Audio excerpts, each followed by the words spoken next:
And welcome to Stamford Bridge for Chelsea against Wolves in the Premier League. Full commentary from this match to come from West London. Alongside me is the former Nottingham Forest and QPR manager Mark Warburton. We'll go through the team news first of all for you though. Christopher Nkunku starting for Chelsea as Mauricio Pochettino makes two changes following that midweek mauling at Anfield. Nkunku and Malo Gusto coming in with Badiashile and Madueke moving to the bench, where he's joined by Nicholas Jackson following his return from the Africa Cup of Nations. So they look like this: Petrovic in goal, a back four of Chilwell, Disasi, Silva and Gusto, with Caicedo and Fernandes shielding, Sterling, Gallagher and Nkunku behind Cole Palmer up top. It is a Wolves side changed by three from that thriller against Manchester United on Thursday. João Gomez, Pablo Sarabia and Ryan Ait-Nouri, the trio to come in. Doherty, Doyle and Bellegarde moved to the bench. So Jose Sarr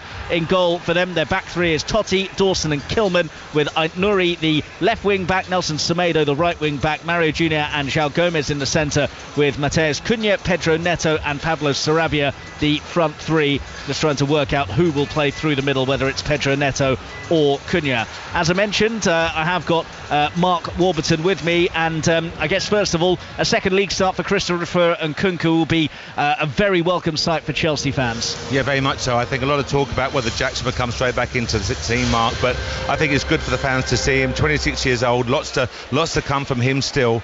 I think for me the problem remains in terms of Palmer being the most productive and most talented player for Chelsea, in my opinion, and where he plays and where to get the best out of Palmer. And looking at the Wolves side as well, I mentioned that we're not quite sure who's going to play through the middle, whether it'll be Cunha or Neto, but it's that front three that has that sort of flexibility and fluidity. Very much so. I think Sarabia's relationship with Neto is very strong. Cunha, you have to look at his involvement in the last 11 Premier League goals. I think he scored 4 and assisted in 5, so huge involvement, so important to the team. But the front line has quality, good variety, as you say, fluidity is the right word for them, so it's important they play here today. And what have you made of Wolves' season so far? I think Gary O'Neill's still getting a lot of credit in the bank. They're mid-table, but given where they were when he took the helm, I think the football that they've been playing and the results that they've garnered mean that he's been one of the standout performers in the dugout. Absolutely. I think he's done a magnificent job, Gary. He's come in, he's really steadied the ship. I think he's brought a real togetherness to the squad, which is very evident in how they play both home and away. I think he's done a marvellous job, and I think, again, what represents success for Wolves in terms of a league finish in the season, Mark. So I think a mid-table finish for the Wolves would be an outstanding achievement. And Mauricio Pochettino, we know that it's still a work in progress. They've sort of had their moments, but also still don't seem to have a clearly defined game plan at times. And obviously the performance at Liverpool was a real sorry state of affairs. No, that was definitely a low point in midweek, there's no doubt about that. I do honestly believe that Mitchell's looking at the midfield and how best to get the best out of the personnel that he has.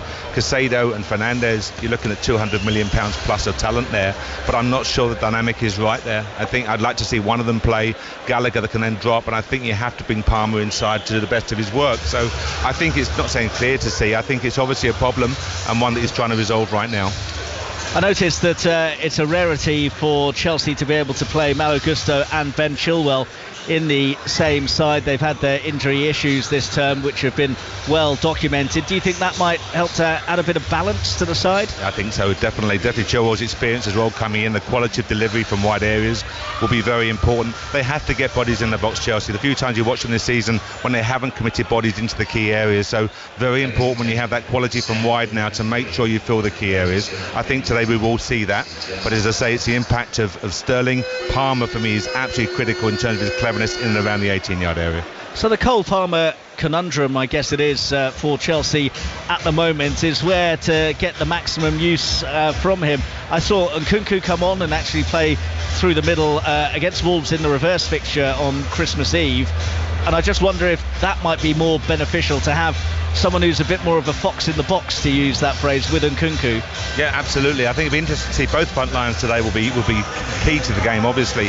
But I just think when you have a player of such quality, it's making sure that we utilise the attributes the best he possibly can. And there's no doubt that Palmer has been consistently the best Chelsea player for long periods this season. So they have to find how best to utilise Palmer, at the same time making sure not to the detriment of the expensive midfield somebody. Well, kick-off fast approaching here. There are two other Premier League matches that begin at 2 o'clock this afternoon. Manchester United against West Ham and Bournemouth against Nottingham Forest. Let's get the team news from Old Trafford first with Rob Schofield.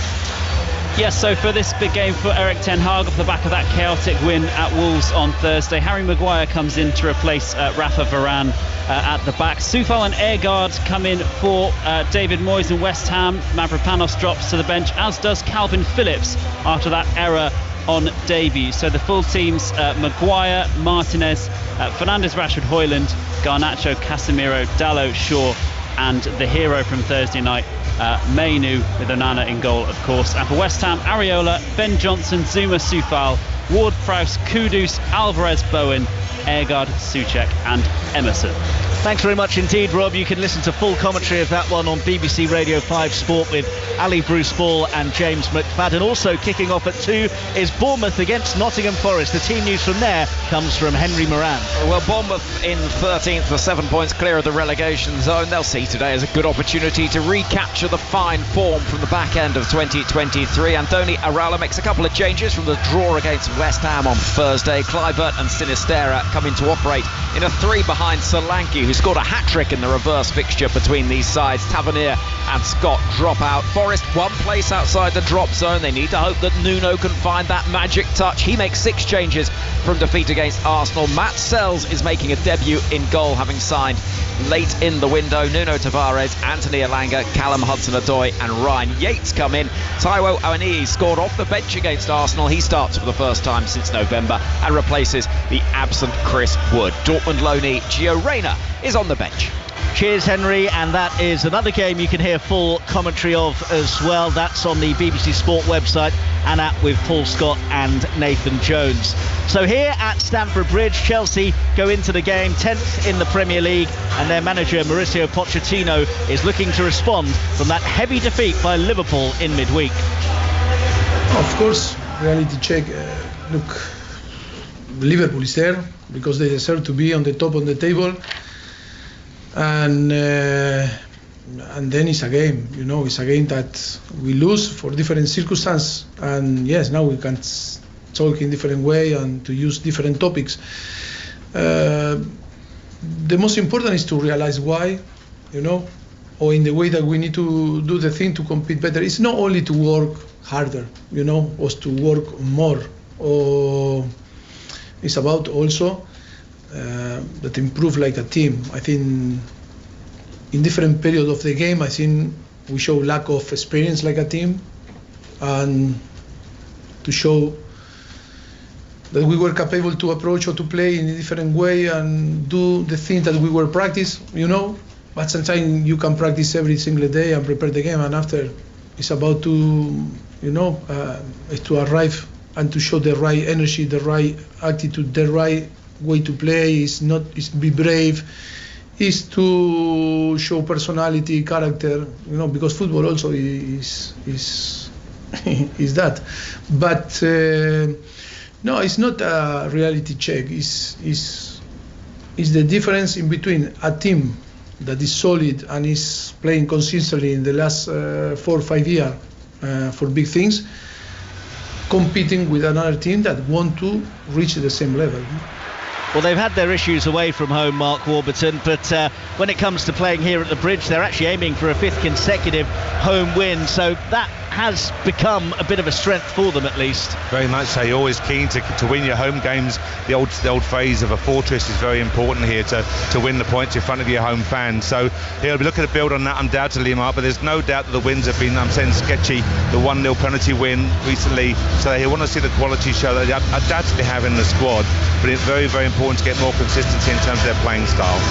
I think a lot of people obviously were caught up with the excitement and exhilarating nature of that Wolves-Manchester United game in midweek, but it's also worth pointing out that was Wolves' first defeat in 8 games at home as well, so they'll be smarting from that because it's not something that they've been used to. What do you envisage the reaction will be? I know Roberto De Zerbi, it's a slightly different situation, but after they were absolutely thumped by Luton, he said straight away he knew that they'd take it out on Palace yesterday.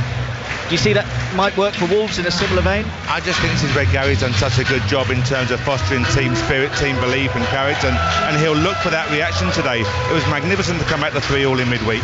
Obviously the sucker punch right at the death there, but there's no doubt about the togetherness of this squad, so I'm looking forward to seeing the game today, Mark. And also I'm looking forward to seeing Pedro Neto in action again, because outside of the so-called bigger clubs, I think he's been one of the most impressive performers this season. What's your impression been of him? Yeah, very, very impressive in terms of his quality, his consistency of performance. I think he's got the unexpected in him as well, and he's forming relationships, as we mentioned earlier, in terms of particularly Sarabia. So again, I'm looking forward to watching how they combine today, and there's no doubt that can cause Chelsea problems. Well, the teams are just about to emerge here at Stamford Bridge. A very healthy looking crowd in attendance as well on what has been a fairly mild February afternoon in West London. Wolves fans travelling in good numbers as well. Their pocket of the stadium away to our left-hand side is packed out with old gold as well.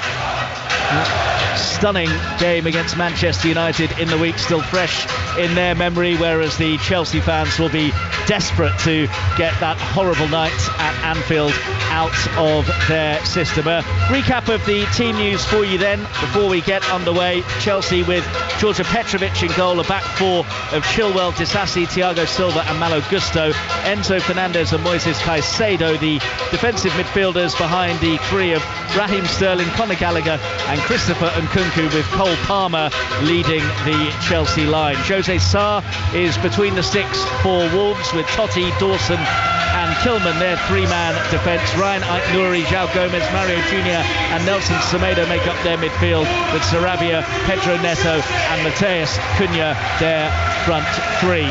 Well, the players emerge onto the pitch here at Stamford Bridge, and the fire blazes out from the two stands either side of where they are taking their positions, ready to exchange handshakes ahead of kickoff.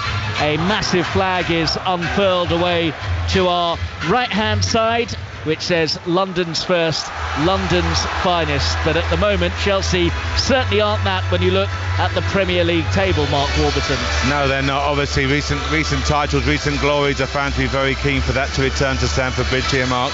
But look at the progress being made by teams not far away from here. It's still a long road to take. But I think for me now, Rich will be very, very keen on this squad, how they are starting to gel, trying to see how best to shape the squad. He's had some trials and tribulations, as I say. It's been a big squad, many players coming in and coming out, talk of FFP and what has to be done. But I think now he has to get closer to what he sees his best 11.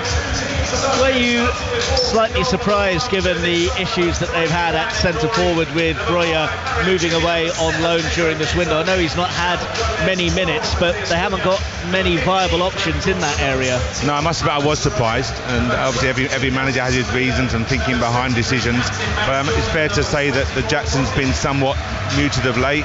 He hasn't made the impression they would have been looking for. So to move a player like Breuer away is a big decision, and likewise Fofana as well. Goal scorers going to the Premier League, and you saw his impact yesterday as well, Mark. So that was a big, bold decision. I wonder if some Chelsea fans were wondering why he couldn't have delivered those kind of finishes in a Chelsea shirt for Fofana the way that he did for Burnley in their draw with Fulham yesterday. Well, the players are now taking their positions inside the centre circle. Wolves in their change strip of all red here this afternoon, and the Chelsea players, of course, in blue shirts, blue shorts and white socks as we get set to kick off. Wolves have won the last two Premier League meetings between the sides. First time that they've won successive league games against Chelsea since they managed 3 in a row in the old First Division, and that was back in the early 1970s. Wolves' last win at the Bridge came back in 1979. John Richards and Billy Rafferty scoring after Danny Blanchflower's Chelsea had taken the lead. As I say, Mark, that's an interesting one. Going back, there's some great names of the past for sure, but going back to your comment about the banner, there's a history with this club. The fans are desperate for it. They've had recent success, we both know, and Abramovich brought that great success to this club now, but the fans are desperate for it, will be craving it, and they have a squad here, a young, talented squad. I'm sure they're desperate to see them move forward and show their real potential. There's no doubt it's there, Mark, but they have to show it now. Absolutely. They start this weekend 10th in the Premier League, 13 points above the relegation places and 12 off the top four. It is the definition of mid-table mediocrity at the moment for Chelsea. Wolverhampton Wanderers, though, will get this game underway, as I mentioned, in their chain strip of all red this afternoon, and they will be kicking from left to right. Our referee is Tim Robinson. Simon Hooper is the video assistant referee. Just waiting for the all clear from down by the dugouts that we are on time and ready to rock, with Wolves and Chelsea going head to head. The reverse fixture came on Christmas Eve. I was actually at Molineux for that game. Chelsea were very much off colour. One thing that was a bright spot for them was Christopher Nkunku scoring his first Premier League goal for the club in that game. It's been a stop-start to his Chelsea career, but he starts this afternoon, and it looks as though he starts through the middle, Mark Warburton. No, he does. That's the first time there, Mark. I think obviously Palmer out on the right-hand side, the cut into his left foot. The fans are very used to that. It's just how often he does drift inside there and rotates there. And Nkunku has that flexibility. There's no doubt, but he needs to make sure he stretches defenders. I think his pace against the likes of Dawson as well will be a key part of this game. Christopher Nkunku, who scored a very nicely taken finish at Anfield in the week.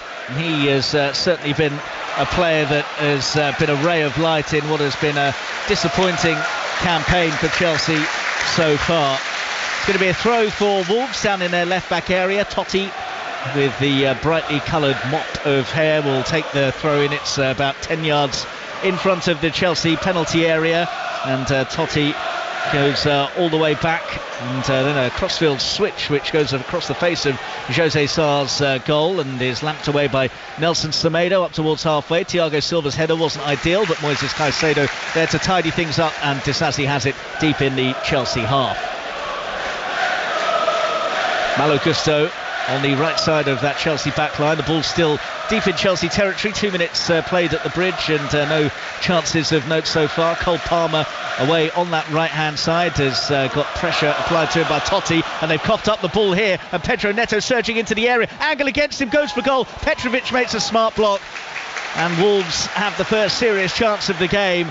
And it was Pedro Neto herring into the penalty area. He went wide. It was almost by the angle of the corner of the 6-yard box that he had his pop-up goal from, but Petrovic got his angles right. Chelsea have given it away again, and the long-range effort from Mateus Cunha comes in this time, and Petrovic gets down to make another save. 2 opportunities for Wolves, both coming about after sloppy Chelsea play. Self-inflicted there, Mark, for sure. They can't afford to give the ball away in key areas, especially the quality of the Wolves forward line here. They're nearly punished on 2 occasions. In truth, the first one should really have been the first goal of the game. Well, they've conceded 35 goals this season, their most after 22 Premier League games, and their most at this stage since they shipped 39 in the old Division 1 in the 1990-91 campaign. So defensive solidity has certainly been an issue for them. Here is Enzo Fernandez for Chelsea. Another misplaced pass. It was behind Conor Gallagher. No damage done though, because it's collected by Malo Gusto. Goalless with 3 minutes played at Stamford Bridge here on Sports Extra. Full commentary on 5 Live later to come from another game taking place in the capital, with Arsenal up against Liverpool. And Nkunku chasing a ball through the middle here. He might get there. Hesitation by Jose Sarr, and Nkunku couldn't finish it off. Well, he got there first in front of the Wolves keeper, was running out of pitch as he nicked it over him, and he couldn't quite tap it in from the angle as the ball just bobbled beyond the byline. Magnificent defensive work from Craig Dawson there as well. The mistake was about indecision. He was almost in. I think he thought himself he was in there, but great defensive work by Craig.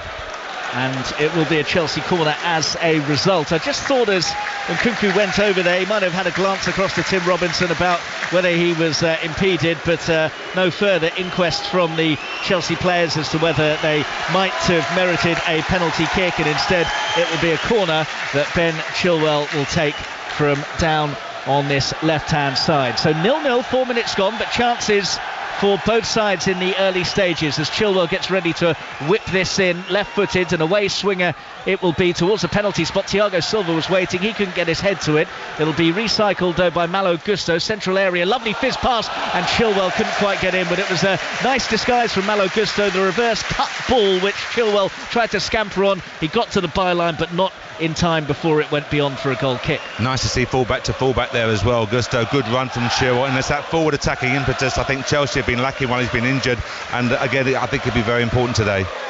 It's Mark Warburton with us on 5 Sports Extra.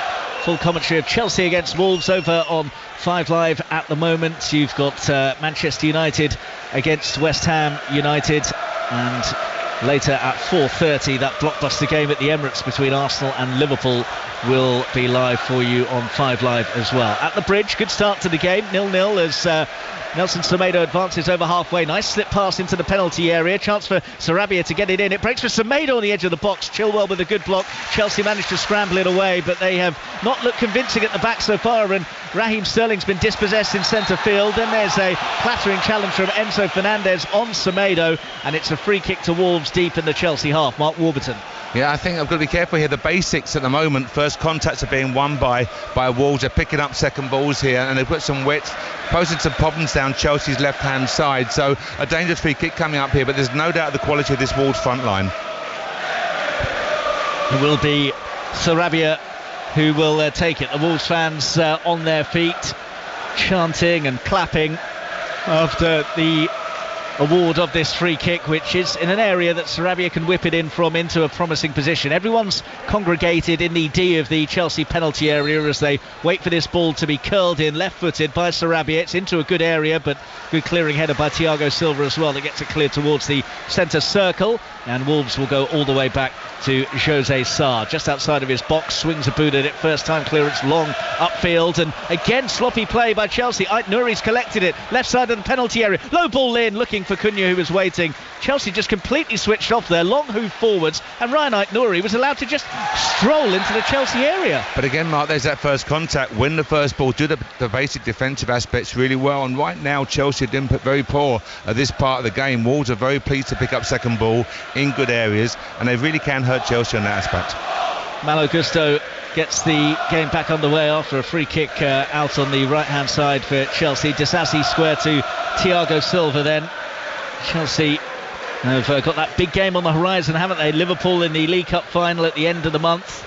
It's a repeat of the 2022 final that Liverpool won on penalties, and if Mauricio Pochettino can get that one in the trophy cabinet, then suddenly Chelsea's campaign doesn't look as much of a disappointment as it currently is, as Enzo Fernandez plays it into Raheem Sterling. Nice dab pass forwards for Nkunku, tried to slot it through for Gallagher. That's blocked, and Nkunku then goes to ground. Firm but fair, the challenge from Nelson Semedo in the eyes of the referee Tim Robinson, and Wolves are scuttling forwards now with Pedro Neto, tries to get towards the edge of the area, ball goes out for a throw. No goals here, but there has been one at Bournemouth. Henry Moran. And Bournemouth have an early lead, and it's a goal for Sinisterra, flicking a header in at the near post from a corner. Perhaps it was Kluivert's goal as he tried to prod it in at the back post. I think it was probably just about over the line, and Bournemouth with an excellent start here, full of energy, full of enthusiasm, and they've got a 1-goal lead against Nottingham Forest.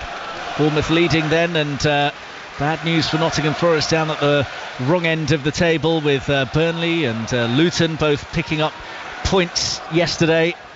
Could be a real down to the wire job at the wrong end of the table. Wolves very far clear of that, just below Chelsea in the standings at the moment. They're on the attack here, fizzed in towards the penalty spot region. Thiago Silva up well, and his header's actually broken for Nkunku, bringing it over the halfway line. Both sides still looking for the breakthrough here with 8 minutes on the clock. Beautiful turn from Enzo Fernandez to get away from João Gomez, and he slips it wide to Cole Palmer on the right flank. Palmer held up by the edge of the area, has the option of Gusto, used him by not using him, and goes for goal. It's deflected away for a corner kick.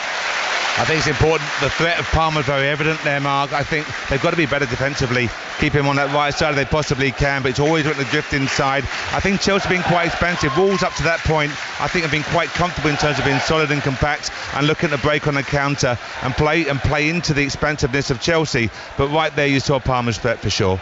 It's been a decent start from Chelsea after They were thumped at Anfield in the week in a game where they had their fewest shots and lowest XG in as well. They're on the attack here, but the corner is catching practice for Jose Sarr, who just comes scampering towards the edge of the 6-yard box and makes a claim without any pressure being applied on him. Quickly distributes the ball to Totti just outside the Wolves area. Into the feet of João Gomes again now for Wolves. The game may be showing signs of just settling down a bit after what was a real frenetic first few minutes. Yeah, I think that's come to expect to most games now, the first 5 or 10 minutes, Mark. But I think Wolves, I'm saying comfortable, I don't mean that in a disrespectful way to Chelsea, but I think they're quite comfortable the way they're coping with the attacking threat of Chelsea here and posing this danger down Chelsea's left-hand flank. Well, you mentioned the word comfortable. Petrovic looked anything but there, the Chelsea keeper. Came herring out of his box to deal with a punt forwards and sliced the ball away. Neto collected it on the right wing, wasn't able to fashion a shot at goal, but they have ended up with a throw down at the Chelsea end. Semedo wriggling his way past Enzo Fernandez, who sticks out a boot, and it goes out for a Wolves throw level with the Chelsea box. 10 minutes gone, goalless at the Bridge. Bournemouth are leading Nottingham Forest by a goal to nil in one of the other 2 o'clock kickoffs. Full commentary of that game is available on the BBC Sport website and app, and over on 5 Live at the moment it is still Manchester United 0, West Ham United 0. Totti for Wolves just inside the Wolverhampton Wanderers half. He was hassled and harried by Cole Palmer, but still managed to find a teammate with the pass. Chilwell though cuts out the latest ball, and then Semedo steps in to pop it out for a throw on the halfway line for Chelsea. I think it's important here, the midfield. I'm looking at Fernandez here, Mark, getting slightly higher than normal. Normally not so much alongside Caicedo, more higher with Gallagher. It's important that he has an impact in that area. Make sure he gets in that number 10 position, because at the moment there's no one filling that hole. But when he does that, Chelsea look far more impressive. But I think for me, as I say, it's when it turns over and Caicedo can be isolated that Wolves will impact. Chilwell for Chelsea in the left-back area. He's popped past forwards towards Raheem Sterling. Didn't have enough elevation on it to evade Nelson Semedo. Chests it down and brings it forwards before Wolves opt to go back, and it's with Max Kilman just outside his own area. Square pass to Dawson by the penalty spot, closed down by Nkunku. Returns it to Kilman though, and Wolves will advance slowly forwards. Kilman just waiting for the right option. Now goes for the long diagonal pass to Semedo. It was ambitious, it had too much on it, and it's through harmlessly to Georgia Petrovic. Wolves arrive here 11th in the Premier League going into the weekend, 11 points clear of the bottom 3. They're not going to have any problems in that regard, and they're chasing down some of those fringe European places. We don't know how far down those spots will go, but they've got the likes of Newcastle within their range, and they're 6 points and 4 places better off than they were at the same stage of the last campaign. They've also scored 33 goals in the league, which is the most that they've ever managed at this stage of a Premier League season. Caicedo in centre field for Chelsea. No goals so far today for either side, as Caicedo goes back to Disasi on the halfway line. Square pass to Thiago Silva, who's almost on the centre circle spot.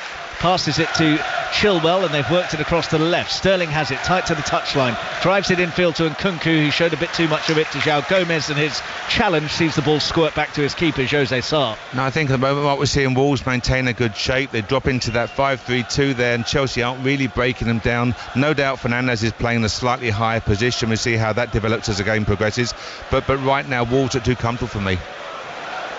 And pass forwards to Semedo again, the diagonal switch which Chilwell was wise to. This time he has to pop it out of play, so Wolves have got themselves a throw just inside the Chelsea half. I always think it's interesting, Mark, when you've got two teams that are playing different formations when it comes to the defence, one side with 3 at the back and the other with a back 4, because obviously there are pluses and minuses when it comes to those two systems, and it's intriguing to see which one wins out. No, absolutely. As I say, you see the impact of the likes of Fernandez stepping up to make sure they don't allow freedom on the ball for the deeper Wolves midfield players, Mark. But I think right now Wolves, I keep repeating myself here, Wolves I think have started the game in a better fashion. They're moving the ball quite nicely. They're posing a threat down their right, Chelsea left hand side. Chelsea haven't really bothered them in terms of running in behind and hurting them, so they've come to an away fixture here and start the game off very well. Goalless with 13 minutes played at Stamford Bridge, but both sides have had their chances, with Pedro Neto forcing a save from Georgia Petrovic, and at the other end Nkunku getting his way past Jose Sarr, but not able to get to the ball before it drifted beyond the byline to try and prod it in for the opening goal.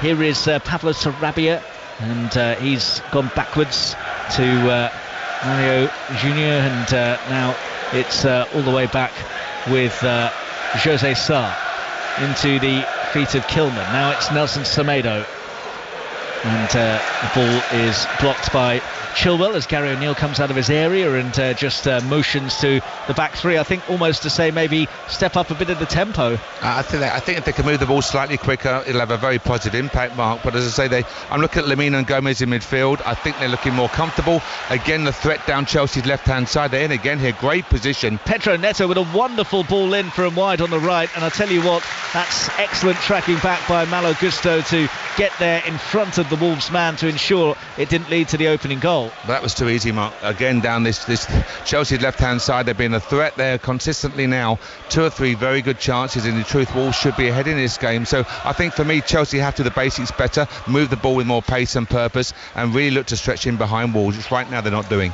That's Mark Warburton with us on 5 Sports Extra, where it's Chelsea 0, Wolves 0 with a quarter of an hour played. Only 1 goal in the 2 o'clock kickoffs to tell you about so far. That's Bournemouth leading Nottingham Forest by a goal to 0. 0-0 between Manchester United and West Ham at Old Trafford. We'll keep you up to date with all the scores from the other 2 o'clock Premier League kickoffs here as Disasi slips it in towards Conor Gallagher, who quickly works it out to Palmer on that right side.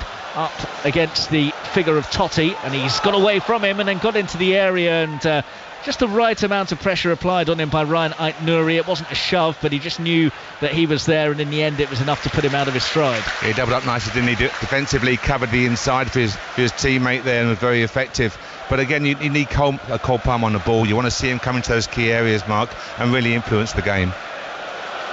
Well, it will be a throw for Chelsea, taken by Malo Gusto, goes back towards halfway. Thiago Silva, no pressure on the ball here for Chelsea. He's got the entire half with no Wolves player in it, but they're quickly into their shape, aren't they, Wolves? You can see the line of 5 and then the 2 sitters in midfield. It's a clearly defined setup from Gary O'Neill.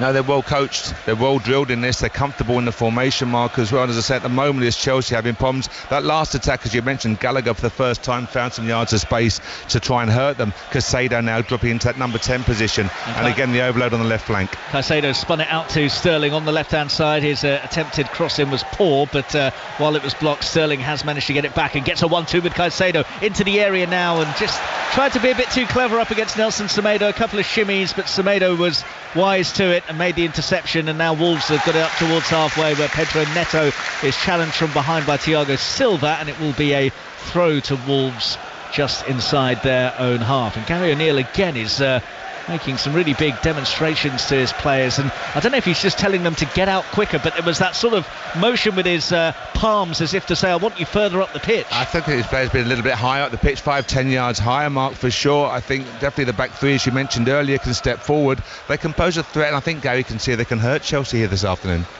Ball is down by the Chelsea penalty area with Disasi, and now square to Thiago Silva. Again, Wolves sitting in, no one going to make the press. Lemina does that now on Enzo Fernandez, and he felt he was fouled as they coughed up possession, Chelsea, and it was given to Cunha, and he's relieved that the referee agreed with him, because otherwise Wolves were on the counter there. So Chelsea take the free kick quickly, and Cole Palmer with some neat footwork to cut in field. In towards Nkunku, back to goal. Dawson goes to close him down, and then the move breaks down as Gusto plays an errant pass, and Chelsea tried to nick it from the D of the area. Raheem Sterling was closing down the space, and now Malo Gusto has gone through the back of Semedo. Free kick for Wolves in their right back area.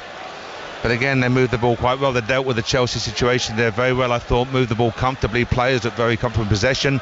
And they move at a bit more pace, a bit more purpose than Chelsea right now, Mark. I think there's no doubt about the quality Chelsea have on the park today, but some intensity is definitely needed here. Long booming ball forwards by Max Kilman was trying to switch it to the left and Ryan Ait-Nouri, but it was nowhere near him, so Malo Gusto can regain possession for Chelsea, and they've worked it across to the left where Chilwell has it just shy of the halfway line. Pass backwards of square to Thiago Silva, looks up and sizes up his options and opts for the flat square pass to Gusto. Now Chelsea are into the Wolves half, but Palmer while he was closed down, decided to retreat and give it back to Disasi. So again, Chelsea going from right to left, and Sterling hugging this left touchline, has the ball at his feet, but decides against taking on his man and plays the backwards ball to Enzo Fernandez. Now there's a forward pass. Gallagher with the layout for Caicedo, tried to slip it through for Palmer! Chelsea lead. Cole Palmer with a magnificent finish. It was a really good Chelsea move.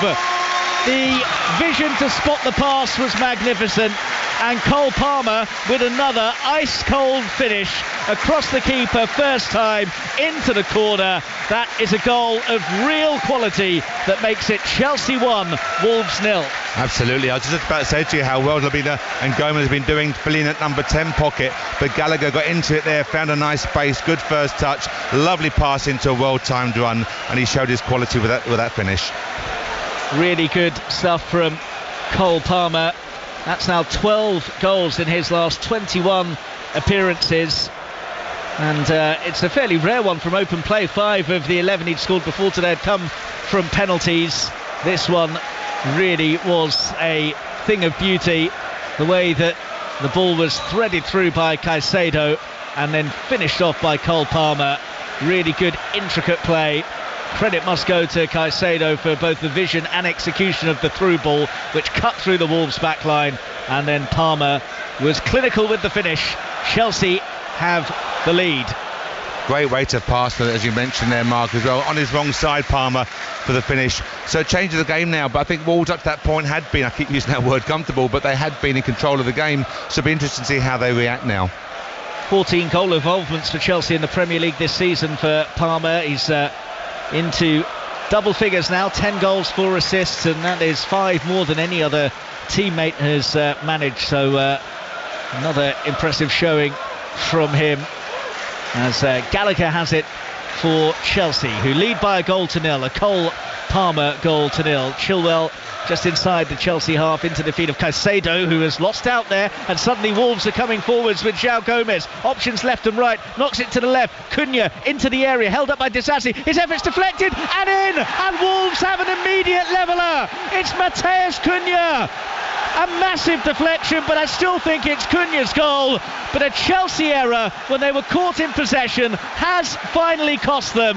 And minutes after Cole Palmer gave them the lead, an error has been ruthlessly punished with Cunha's deflected strike, making it Chelsea 1, Wolves 1.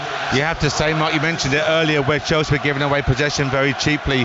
Caicedo cannot afford to give the ball away so loosely there in a key area of the pitch, and Wolves punish them, and quite rightly they've got their equalising goal. I think they've been a better team for the first 20 minutes, and the goal came against a run of play, so fair play to them, but again, sloppy play from Chelsea. Well, it's the good, the bad and the ugly from Chelsea, because that goal that they scored was sensational in the way that Caicedo cut through the Wolves back line with that pass, and Cole Palmer finished it off magnificently. But then Caicedo, the architect of Chelsea's goal, is also the architect of Wolves' goal for getting caught in possession inside his own half, and then Wolves drew away. And we talked about the quality of both front lines, Mark, in terms of the threat that they pose, and again Caicedo's given it away on the edge of his defensive third, and Wolves have punished them. Cunha's been involved in 9 of their last 11 Premier League goals. I think he scored 4 and assisted in 5, so there's no doubt about his threat, and we saw on display there. It is his first Premier League goal, though, since the end of December, when he got one in the 3-0 victory against Everton. That was his only goal in his last 6 Premier League games before today. And Wolves taking advantage of some sloppy play by Chelsea. It did get a huge deflection on it, which completely wrong-footed Petrovic. We can't be 100% sure here from our bird's eye view in the gantry high up on the halfway line, but I think it was on target anyway, so I'm pretty sure it will still be his goal, as Semedo surges forwards now on the right flank, and Chilwell goes sliding in to make the challenge, and Wolves have got a throw in from pretty much on top of the corner flag. Good energy, good intensity down this right flank again from Wolves. I think a key part of this game, Mark, is going to be Chelsea in terms of finding this number 10 pocket. They're looking at Gomez, looking at Fernandez, looking at Gallagher, trying to work in there. When they did for the goal, it was very effective. But right now, Lamina and Gomez are working so very hard to stop off that avenue. It's Mark Warburton with us on Sports Extra commentary of Chelsea against Wolves here for you. Wolves have only kept 2 clean sheets in their past 28 Premier League away games now, after letting in that goal that Cole Palmer scored to open the scoring. Cunha with the leveller, and now Wolves with this free kick with the score 1-1, 24 minutes gone at the Bridge.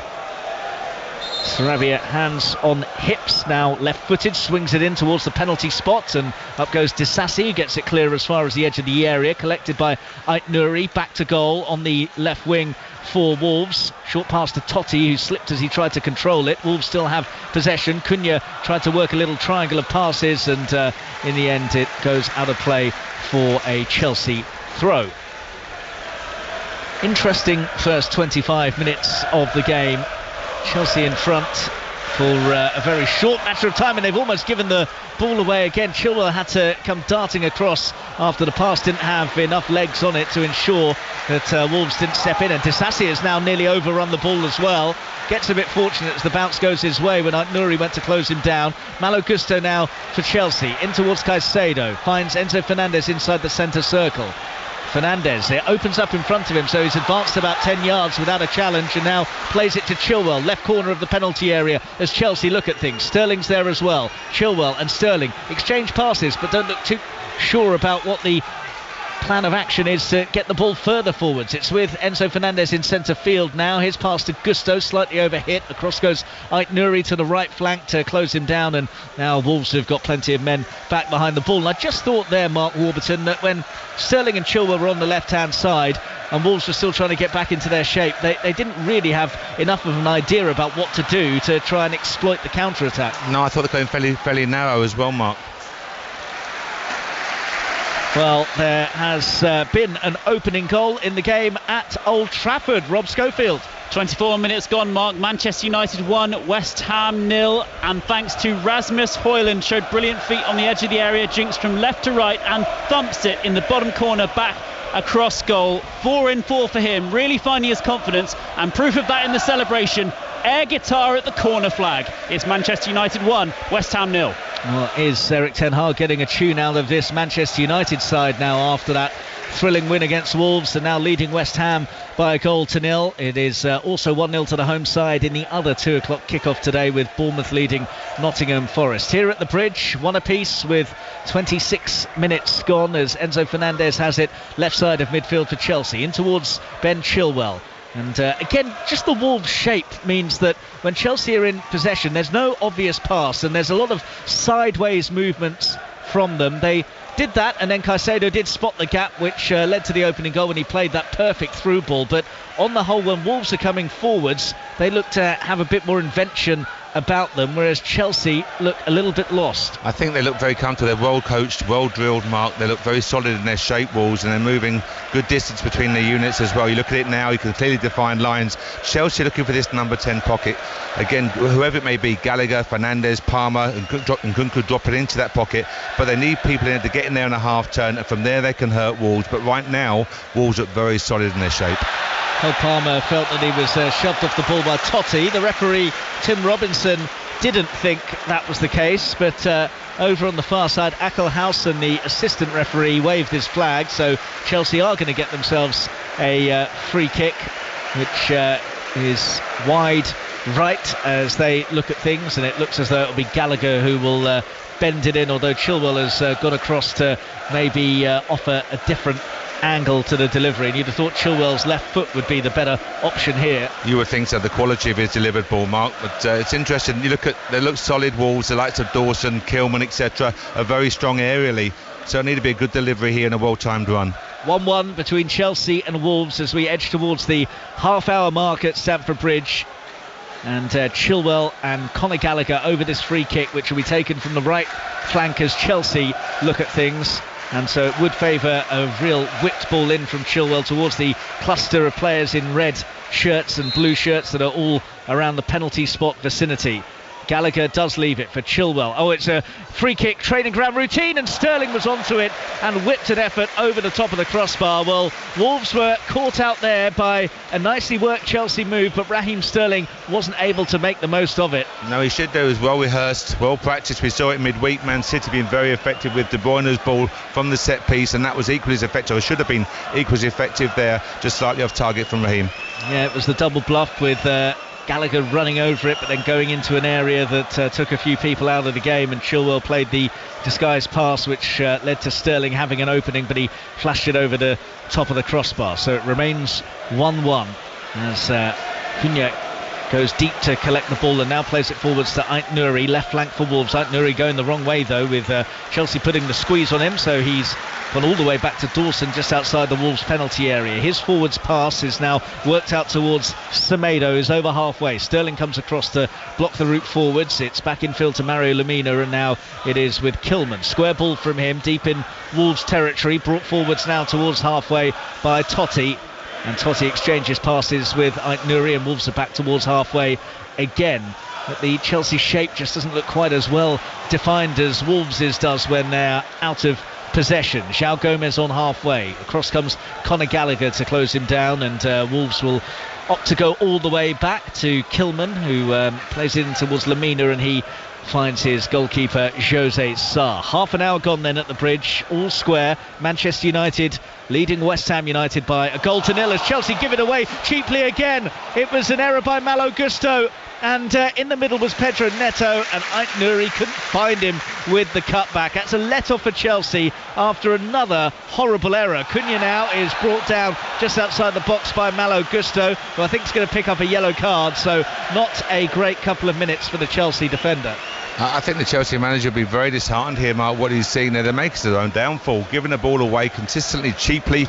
You mentioned before they were fortunate for 3 or 4 minutes ago at getting out and not being caught again, but on that occasion the ball turned over in a dangerous area, and Wolves are going to punish them once again here if they're not careful. This is a dangerous free kick from a good area. Confirmation that Gusto was cautioned. That's the first yellow card of the game, but I've counted maybe 4 or 5 times that Chelsea have given the ball away in a really bad area.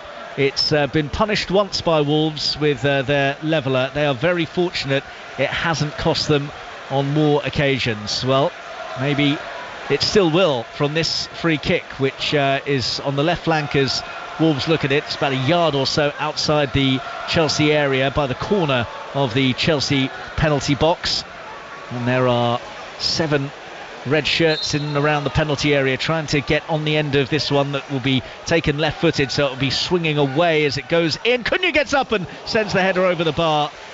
Well, that was close to Wolves taking the lead. Cunha got up very well, hung in the air, got the glancing header on it, but it was about half a yard over the top of the bar. No, we're seeing Chelsea, as we mentioned, give the ball away, but they're trying to be expansive at the time, and Wolves are capitalising on that, Mark, as Chelsea are looking to have width from Palmer, Sterling and Kunku, etc. As that ball turns over, they're exposed, and Wolves are certainly looking to exploit it. Again there, unnecessary back pass, unforced error, and Wolves are gaining confidence. Petrovic came herring out of his penalty area there after the back pass and just hoofed it out of play, and there were some disgruntled groans from the Chelsea fans after seeing that, and there might be more here because Ait Nouri has got it in the area. Caicedo's back there to help out. Enzo Fernandez brings it out of the box, and now Cole Palmer in a right back position has found the feet of Conor Gallagher, who scampers away from a couple of challenges but then is forced into an errant pass which goes beyond Thiago Silva. He goes out to get the ball now and goes back to his keeper Petrovic, and you can just see the Chelsea fans are sort of motioning to the players to get it forwards quicker. They're frustrated. No, they are, but I think Wolves are being very brave here. You look, they're prepared to put Dawson 1-1 up against Sterling here. Likewise, Totti going on the far side, so they're being very brave in their shape, but they're solid and their men are recovering very quickly as well. Sterling's come across to this right-hand side and now plays it in towards Enzo Fernandez, who goes over looking more in hope than expectation for a penalty. It was just one of those where the player was jockeying it behind and ensured his body was between Enzo Fernandez and the ball. I cannot see VAR intervening here to say that the referee Tim Robinson needs to consider changing his mind. No, far from it, Mark. There was a normal collision there. Well dealt with. Be very, very surprised anything other than that.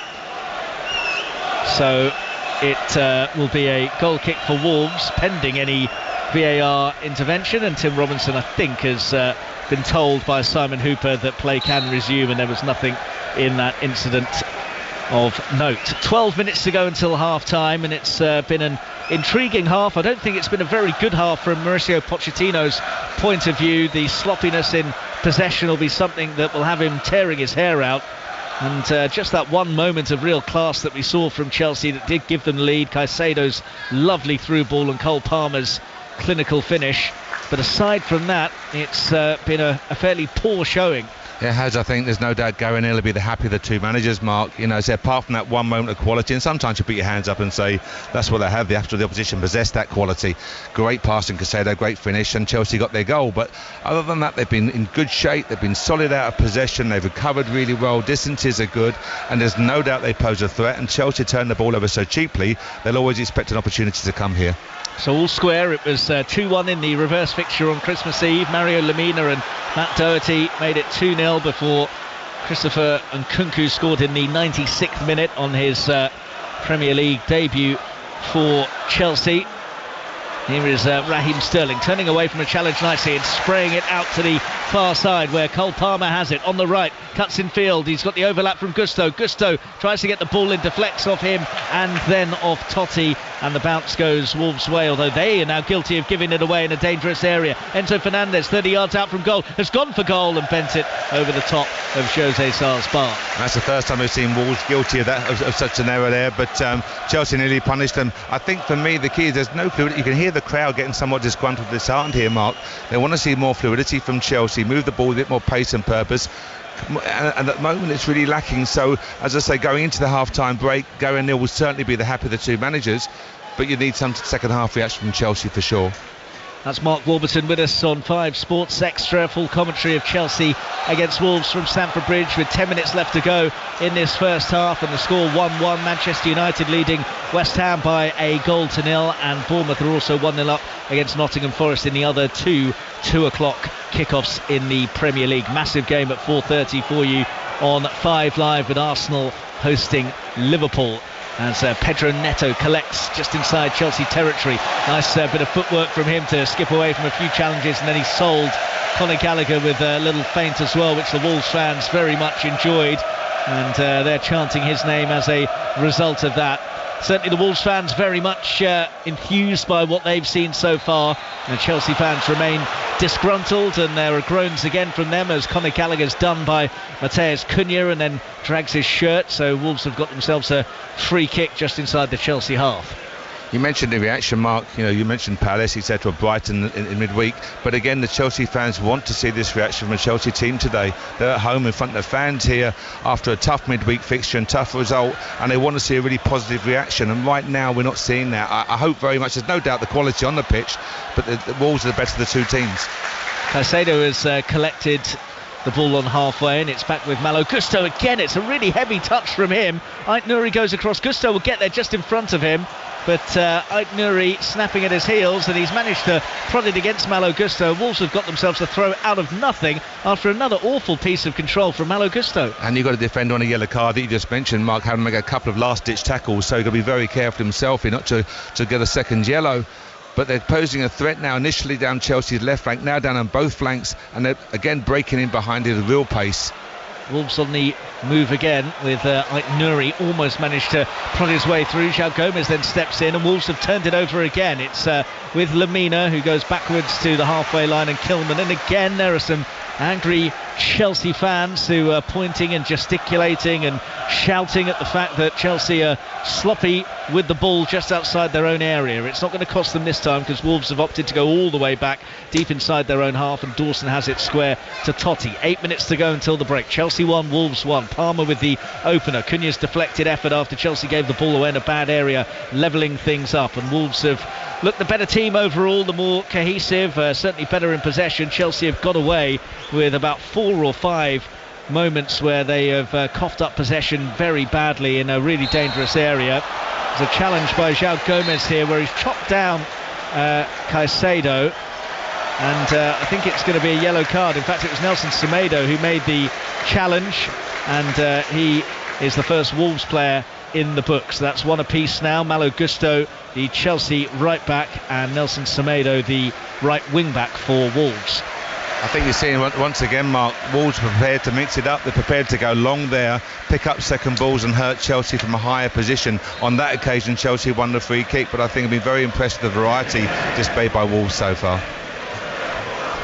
Thiago Silva for Chelsea in the centre circle. Pedro Neto makes a token effort to close him down. Wasn't much cut and thrust about it, so Thiago Silva can play a pretty easy pass, but again Chelsea have lost the ball. Lamina quickly into the feet of João Gomez, who spotted the run of Semedo and not quite the right execution of the ball. It was a nice idea though. Semedo was trying to go round Chilwell and the ball was played inside of him, but it bounced through to Petrovic, and now Chelsea actually get it forwards quickly for a change. Enzo Fernandez to Raheem Sterling, left wing, Chilwell on the overlap. Raheem Sterling just slows things down now. Semedo stands him up, he plays it wide to Chilwell, who tries to cross, and it crashes into Kilman and behind for a Chelsea corner.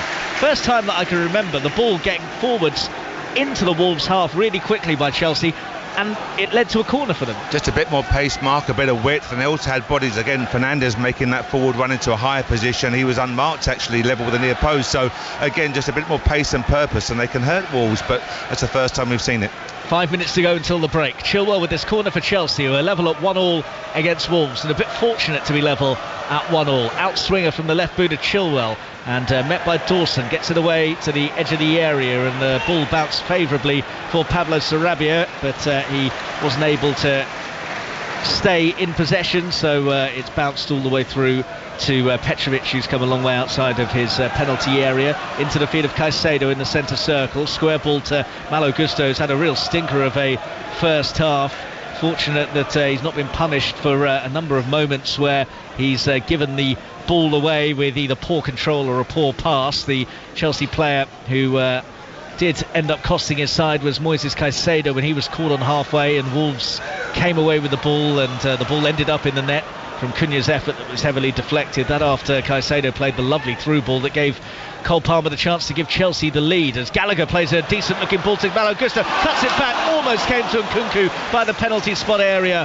He would have had a really good chance to put Chelsea back in front there if the ball had been a little closer to him, and now suddenly it's Pedro Neto leading the counter for Wolves into the area. Neto goes for goal, efforts charged down, Wolves still have it. Neto then has committed a foul, and he's going to get a yellow card as well for what he did to Ben Chilwell there. Tim Robinson, no hesitation, quickly swivelled around to brandish the yellow, so that suggests that he thought it was a pretty naughty challenge. I suppose I thought initially that could be a red card. I haven't had the beauty of the replay yet, Mark, but it looked quite a nasty challenge here. Maybe as I had a poor view, but there's no doubt the referee acted very strongly there. But Neto again breaking, posing a real threat for Wolves, and his quality is being seen time after time.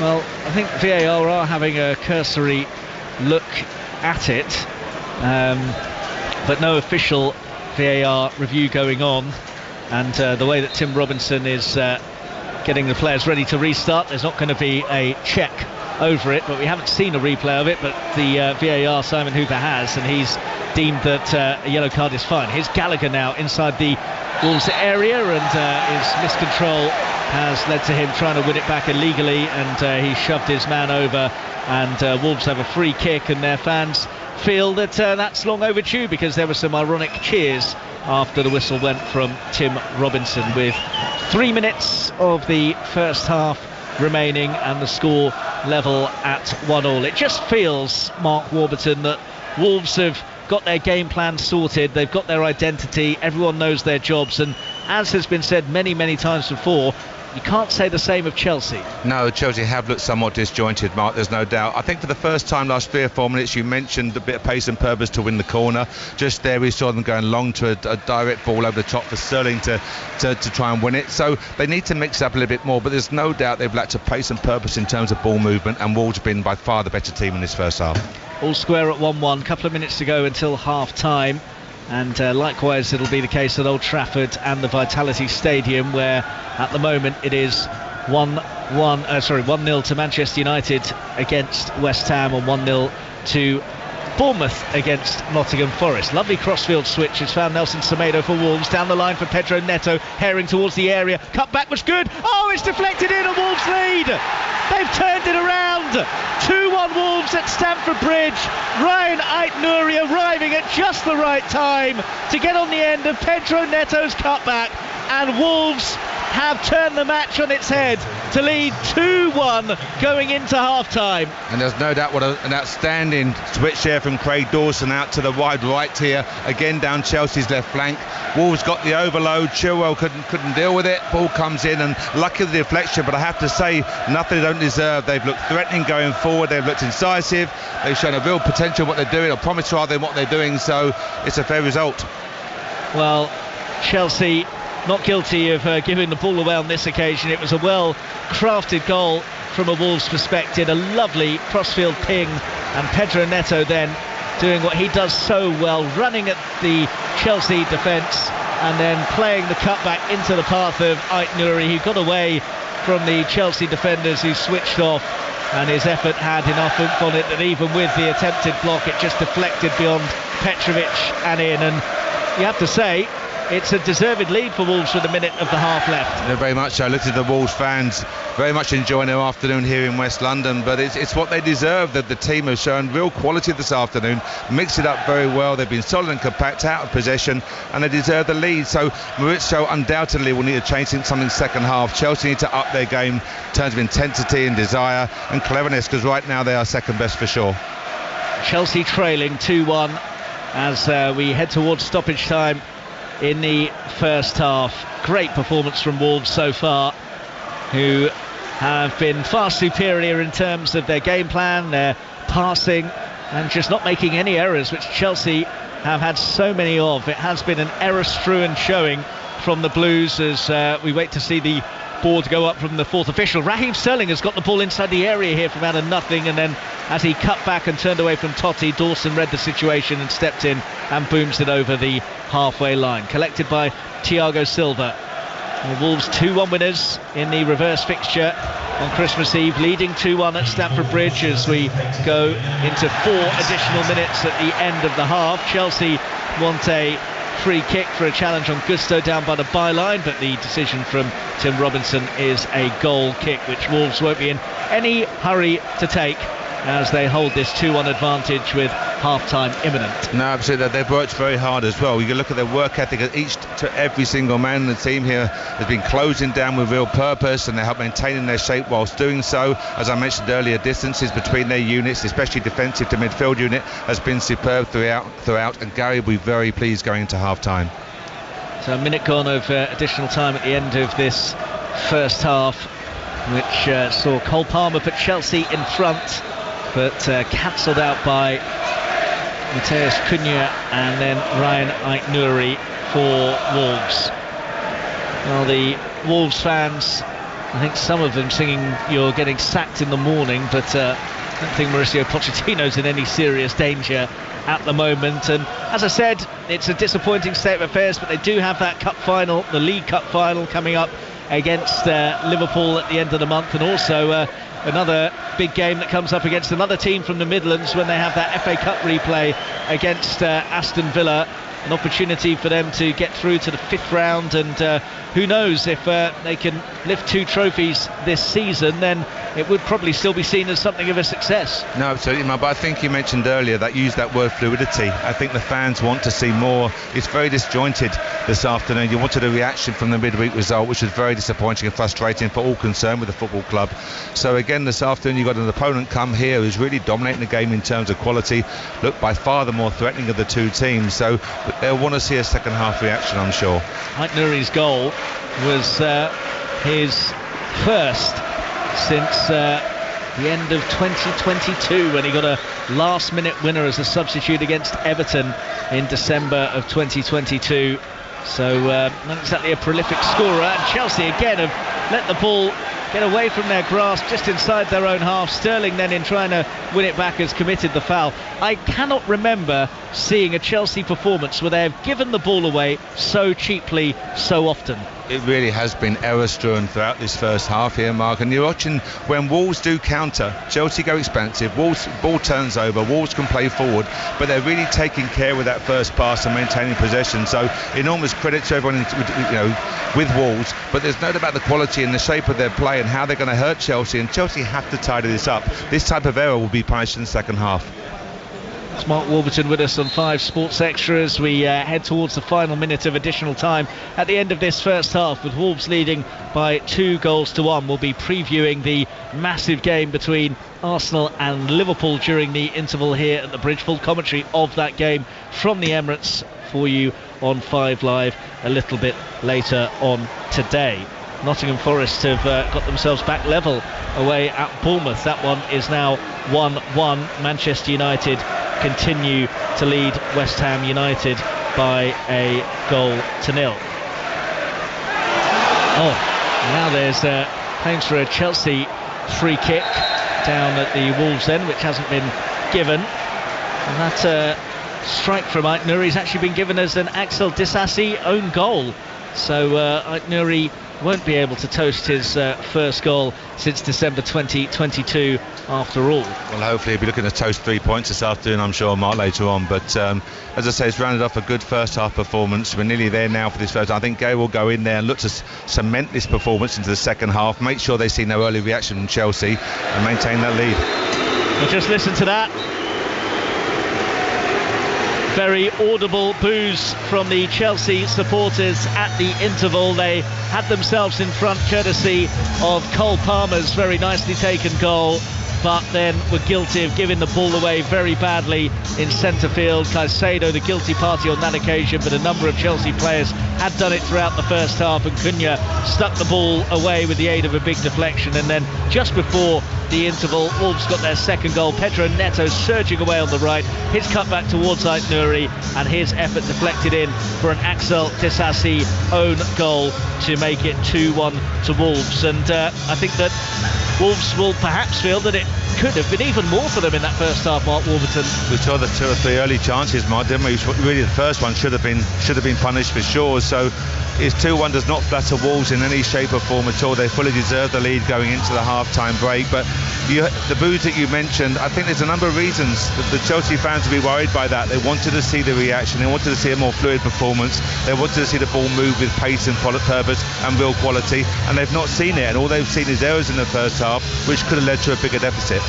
OK, for now, thank you very much indeed, Mark. Just to let you know the other half-time scores: Manchester United 1, West Ham United 0.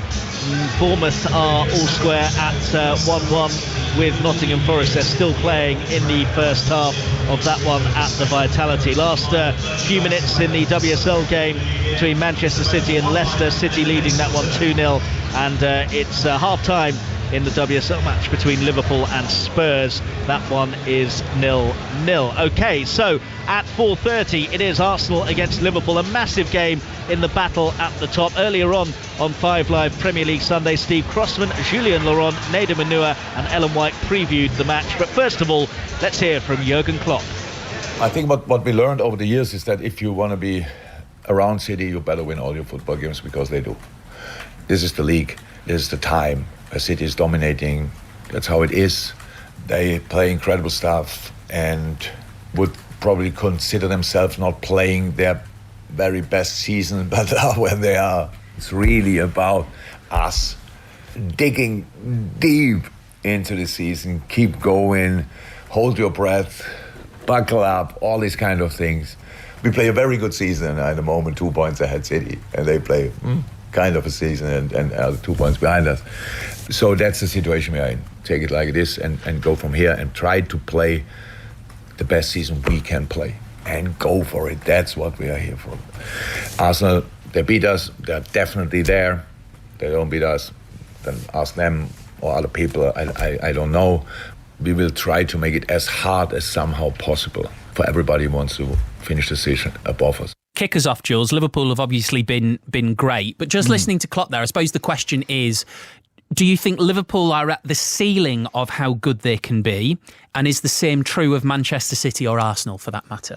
No, but we've said it before already that there's a lot of room for improvement for all 3 of them in this title race, and you can probably add Aston Villa kind of around the title race, Spurs as well, but those 3 especially, I think, can play better, will be even harder to face, more difficult to play against, and even more difficult to win against, I think, because I mean, Klopp was kind, I think, to say that they've played great and they are where they are, and City have played so-so and they are just behind, really, because I think he knows that his team can do better. They have had injuries, of course, some big ones like Robertson for long term. Salah now is injured. Trent has a bit of a niggles too.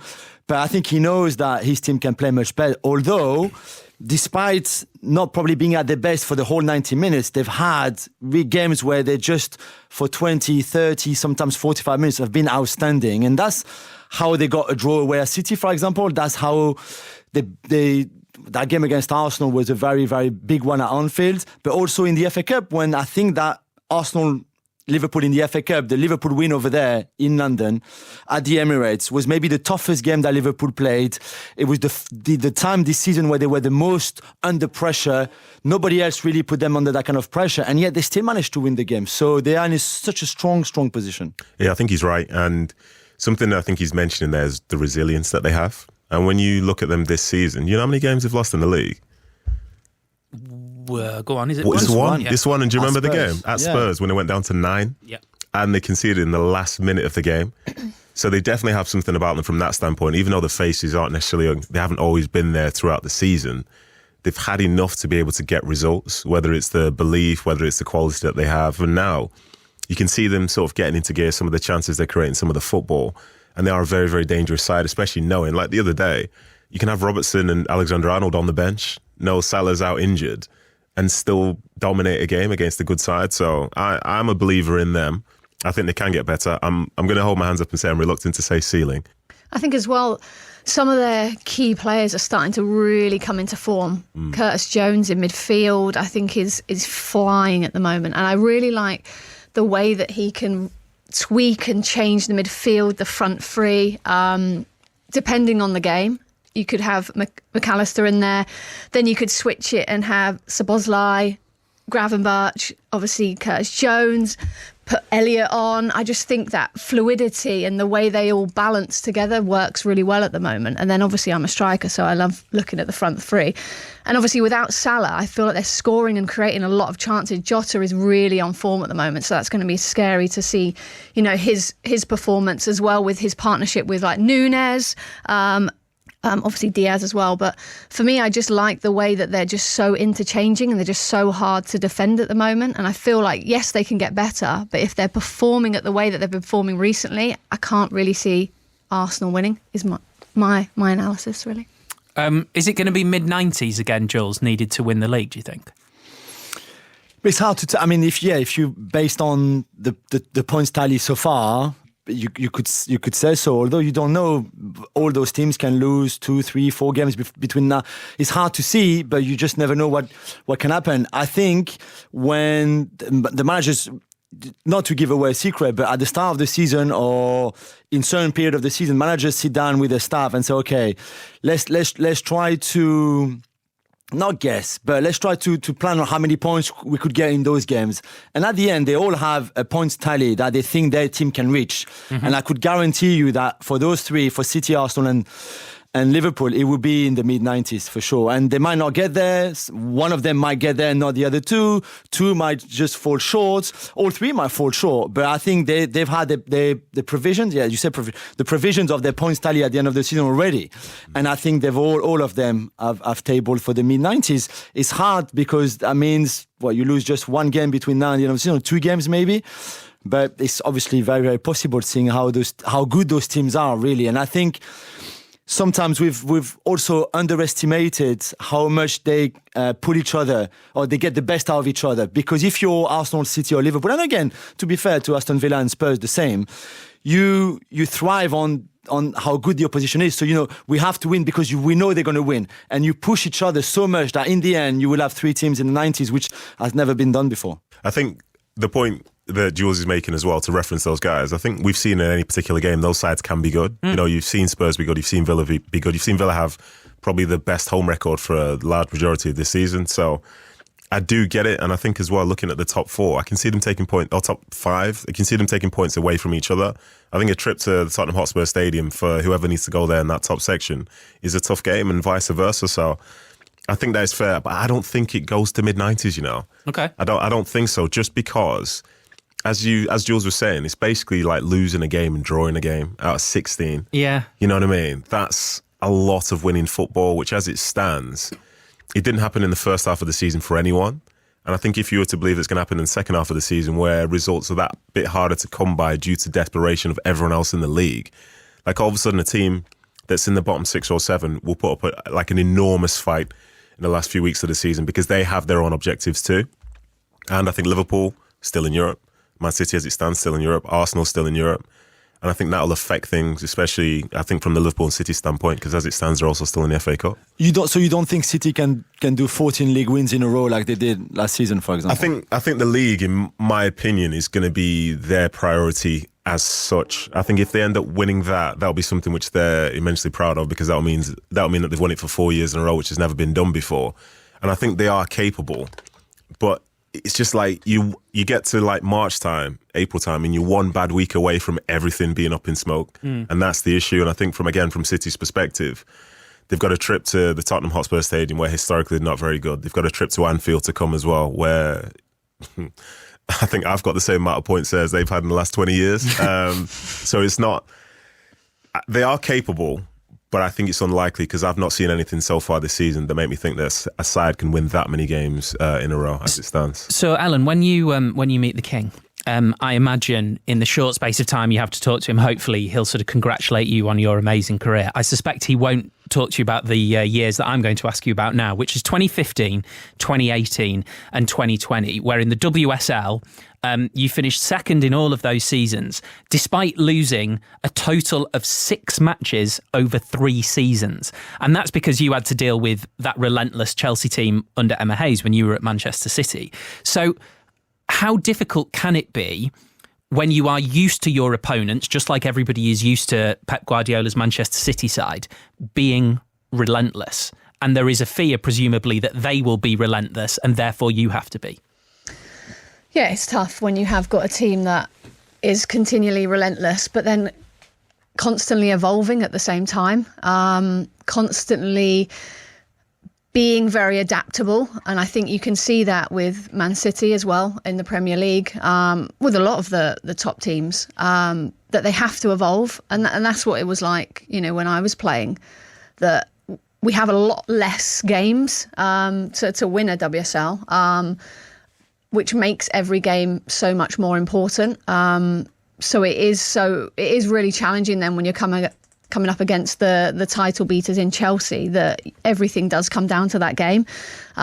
Because if you do, historically in the WSL, if you can't lose more than 2 games and not win the WSL, which is, history is there to be broken. But yeah, I think it's relentless, it's tough, it's pressure, but then pressure is a privilege. Yes, it's true. And to speak of that pressure then, how big a game do you think it is for Arsenal today? Because this is their last chance to play against Liverpool. And, for the rest of the season, they're going to have to be watching from a distance. Do you think this is definitive for them in terms of what they hope for should they want to win a title? I think so, because then if they do lose, they're 8 points adrift, which is a lot. It's a significant amount of points, isn't it? And then you're looking over your shoulder, watching the other teams, being like, they have to then lose. They're out of the cup. I feel like this season, I would have thought they were putting everything into to win the Premier League. And I feel like they have fallen short, as it were, at the moment. Okay, so Jules, then, what happens if Arsenal win? Are you really going to be feeling them for the title charge, considering the fact that they'd be only the second team to beat Liverpool, the most informed Liverpool we've seen so far this season? Yeah, 100%. If you beat City and Liverpool in the same season already, or albeit the 2 games at home, then of course you have to be there, especially if the gap is only 2 points. The problem is that, as well as Arsenal have done in the kind of the bigger games, there have been games at times where they haven't showed up enough against smaller teams where maybe you expect them to do a bit better. And then we go back to what we've been saying so far, is that consistency of excellence. With consistency, you could be, you could have good performances, but in terms of consistency of excellence, that means not only you have to play well or as well as possible, you just need to play as well as for winning. And you need to win and win and win and win and win again. And that's the thing. And that's why this season is quite fascinating. And that's why I keep... Also, and we keep talking about Aston Villa and Spurs and the other good teams, because to win the title. This is maybe the most competitive Premier League season we've had in a very long time. This season, there's a lot of good teams and there are 3 outstanding teams. But for me, this is the most competitive, apart from maybe the 3 teams that went up, apart from maybe Luton. But the rest is very, very highly competitive. That top 6, top 7, top 8 in the Premier League right now, down to United, really, and even Newcastle, and even Brighton. I go even further down now. Let's say the first half of the table, I correct myself, the first half of the table is maybe the most competitive. And yes, sometimes Brighton can go to Luton and get thrashed. But I still think this is the most competitive season. And for me, whoever wins the league this season is probably the most fulfilling one, because it's not just City if you're Liverpool that you have to be. It's not just Liverpool if you're City that you have to be. It's all those very competitive teams that you have in the top half of the season. Very interesting stuff there from the team, and a reminder, full commentary of Arsenal against Liverpool from the Emirates for you on 5 Live. Kickoff in that one is at 4:30. Here at Stamford Bridge, the Chelsea players are just emerging from the tunnel, and they were booed off at half-time. I was told by somebody who covers Chelsea week in, week out, that is the first time that they have been booed since Mauricio Pochettino took over, and that will be a worry, won't it? It will be for sure. I mean, he must be very disheartened at the number of basic errors which cause their own problems there, Mark.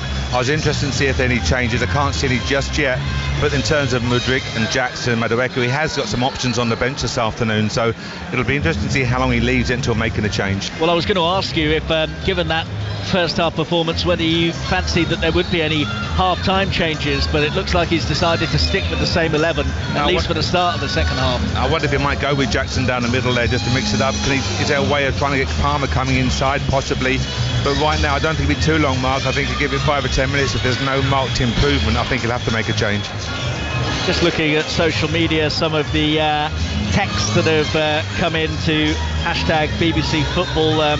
Andrew said that, can anyone point to anything at all that Mauricio Pochettino has done to improve the Chelsea team? 8 months, no identity or style of play, outfought and outrun by everybody. Surely that is down to the coach.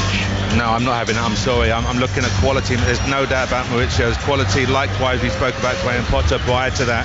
So you have to look at problems running somewhat deeper. I'm not being disrespectful in any way to Chelsea Football Club, far from it. But you've got 2 high-quality managers there who both suffered. I think we're on similar points to this stage last season under Graham Potter here. But there's no doubt they've assembled a high-quality squad, but it's disjointed at the moment, and time is that one commodity that Mauricio's looking for to try and put his fingerprint onto the squad. In terms of basic errors, it must drive him crazy. But there's no doubt they have quality in this squad. Well, no changes from either of the managers at the interval. Chelsea will get this second half underway, kicking from left to right and looking to try and turn this around, trailing by 2-1 after they had taken the lead. Chelsea looked like this: Petrovic in goal, back 4 left to right of Chilwell, Disasi, Thiago Silva and Malo Gusto, who had a really horrid first half, giving the ball away numerous times, picked up a yellow card as well. Moises Caicedo and Enzo Fernandez, the holding 2. Caicedo giving the ball away, which led to the goal for Wolves, and they've done it again, Chelsea, and Pedro Neto into the area, chance for 3-1, patted away by Petrovic. I cannot believe that once again Chelsea are guilty of giving the ball away outside their own area minutes after the restart, and they get away with that one. It's remarkable. But look at the basics again. Sarabia should never win that challenge. The ball should not have been lost by the Chelsea player in their defensive third, and it results in Neto, who fought so well for the ball and really made a chance when he shouldn't have had the opportunity. So again, a very bright start from Wolves, but the same groans from spectators here. They're not happy with what they're seeing. I was giving you the Chelsea lineup: Caicedo and Enzo Fernandez, the holding midfielders. As I say, Caicedo, the man guilty of giving the ball away that led to Wolves' leveller. And Nkunku, Gallagher and Sterling just behind, Nkunku up top with Palmer, Gallagher and Sterling, the 3 behind him. And Palmer did give Chelsea the lead, although that feels a long time ago. Jose Sarr between the posts for Wolves, with Totti, Dawson and Kilman the back 3, Semedo, Lamina, João Gomez and Nouri across the midfield, Cunha, Neto and Sarabia the forward 3, Cunha playing as the striker, Neto drifting across to this right hand side on occasion. Chelsea have got it though with Cole Palmer now. Lovely clip ball in, Chilwell arriving, knocked back, Sterling wide. Well, that was much better from Chelsea in terms of their build-up play. And Raheem Sterling couldn't hit the target when the ball was nudged back to him. It was a promising position for him, about 12 yards out from goal, and he screwed it wide of the post. But again, Mark, we see Palmer roll inside. He's far more effective from that inside 10 position. Great delivery over to the top there to Sterling, and that's where he can really help Chelsea. And they've got to find a way of getting him into that key position. Well, a lively start to the second half, just as it was at the start of the game as well, with both sides going close. Neto denied by Petrovic, and Sterling now putting an effort wide. 2-1 then it remains in favour of Wolverhampton Wanderers, with Dawson outside his own area, closed down by Nkunku.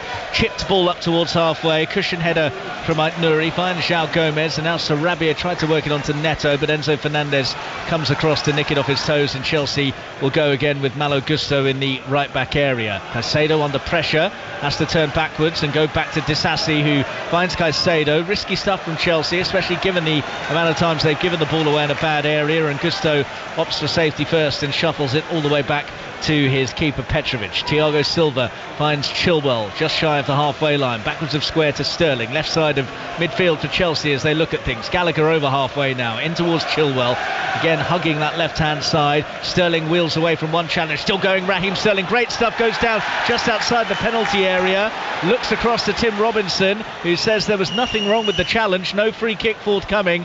Wolves have got it, now they get themselves a free kick, which the fans are furious about, and Mauricio Pochettino shows his displeasure as well. Last time we were at Old Trafford, Manchester United were leading by a goal to nil, and there's been another goal for Rob Schofield.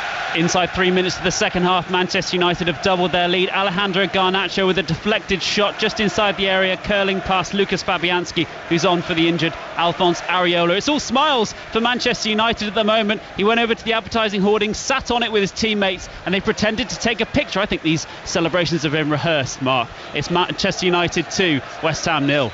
Yeah, sounds like choreographed celebrations, but Manchester United will milk them for all they're worth, given the way things have gone at times for them this season. So Manchester United looking good for 3 points at home to West Ham United, and Wolves in front here at Stamford Bridge, 1-1 between Bournemouth and Nottingham Forest in the other 2 o'clock game. And at 4:30 it is Arsenal against Liverpool, live and in full on 5 Live, with John Murray and Matt Upson. The ironic cheers that you might have heard are because Chelsea have been awarded a free kick by Tim Robinson, centre field as it was, and they've taken it quickly, and Caicedo has spread it wide to the right hand side. Gusto goes backwards of square to Disasi. Now it's in towards Caicedo. Chelsea in possession just inside the Wolves half of the pitch, and Malo Gusto opts to go back to Disasi once again, who's on the halfway line for Chelsea. Disasi plays it square into the feet of Thiago Silva, who's gone wide to the left hand side, and Ben Chilwell. Chilwell on the left flank, back to Thiago Silva again. Come on Chelsea is the cheer from the home fans, who are trying to get behind their side after they booed them off at the interval. Thiago Silva just inside the Wolves half now, a couple of touches, but it's all a bit timid at the moment, and he opts against playing a forward pass, which the fans don't like. Exchanges the ball with Caicedo. Again, they just look a bit scared to try and play a forward ball. They've done so now, and it's turned on towards Cole Palmer inside the area, and Totti gets across to take it off his toes at the expense of a corner kick. Mark Warburton. Yeah, we're seeing Cole Palmer come inside a little bit more there from the start of this second half, Mark, and again Gusto maintaining a higher position was quite effective there. Good rotation from them resulting in the corner, but they've got to show some variety here, mix the play up a little bit. Chilwell with a deep ball in towards the far post, and Kilman was underneath it, and it's his touch that goes behind, and Chelsea have another corner in quick succession. Chilwell will be the man to go across and take it, and gets a big hand from the Chelsea fans down at that end of the ground. And from the left side, as they look at it, Chilwell will deliver an outswinger. Most of the players are hanging around by the penalty spot of the area. 7 minutes gone in the second half. Wolves still 2-1 up, and Thiago Silva got his head to the ball, got a decent run at it, corner of the 6-yard box, but the angle on it meant it would have been some header to have got it on target. Great timing run, good delivery from that corner there, well timed from Thiago. Unfortunately not on target, but they need something, Chelsea, to get this crowd behind them again here. They're trying desperately, but they need to see something from the team, some reaction in the second half for sure. The longer it goes on, as I said earlier, I think we'll see some changes. Yeah, still no shuffling of the pack from Mauricio Pochettino does have Nicholas Jackson back on the bench after he returned from the Africa Cup of Nations. Both of the semi-finals and the final of the Africa Cup of Nations are live on the BBC. BBC 3 and BBC 2 have got the semi-finals on Wednesday, and then the final at the weekend as well. Malo Gusto with this throw for Chelsea on halfway. They're trailing 2-1 to Wolves after a wretched first half performance, and were a bit fortunate not to fall 3-1 down early in the second half after yet another error in possession inside their own half, which has been the running theme for Pochettino's side throughout. Brought up towards halfway by Thiago Silva, and Nkunku gives it back to him, and trying to think of what the right word is. Hesitant when Chelsea are in possession and they sort of think about trying to play a forward pass and then keep going backwards. That seems to sum it up the best. I just watched it. They don't really threaten Wolves at the moment, Mark. I watched Dawson maintain his position, and Nkunku drops into the pocket and plays it straight back, but Wolves are very happy to maintain their shape and look very solid right now. Wolves still leading 2-1. Early stages of the second half on Sports Extra. Full commentary of Arsenal-Liverpool available for you at 4:30 on 5 Live, followed by 6:06. And I wonder if there'll be a number of Chelsea fans that will want to call in if they don't turn this one around. Disasi for Chelsea inside the Wolves half, has a bit of space to work with, so finds Gusto on the right side. He's closed down by Ike Nouri. Centre field now goes back to Cole Palmer. Nice diagonal pass from him. Chilwell scoops it forward to the 6-yard box area, and Nkunku goes over. Palmer tries to pick up the pieces. Gusto fell over, but there was no real appeal, so I don't think there was any shout for a penalty in there. Neto has it on halfway. Bit of a forced pass from him towards like Nouri, who felt he was dragged down by Conor Gallagher. The officials didn't, and Gusto will take this throw. And one thing you would say is a bit more urgency and pace about the way Chelsea are playing, which was definitely lacking in the first period, but now they've got defending to do because Cunha's got a clear run forwards, and it's still going. Cunha clipped from behind by Caicedo. Free kick just outside the Chelsea box. Caicedo saying he got the ball. Tim Robinson took a while before deciding whether to award the free kick or not. I think it is just a free kick rather than being accompanied by a yellow card. It's about 5 yards outside the Chelsea area, but that was a bit too easy for Matheus Cunha. He just ran straight towards the penalty area and no challenge on him until the foul by Caicedo. Absolutely, Mark, and again we're seeing Wolves absorb any sort of threat from Chelsea.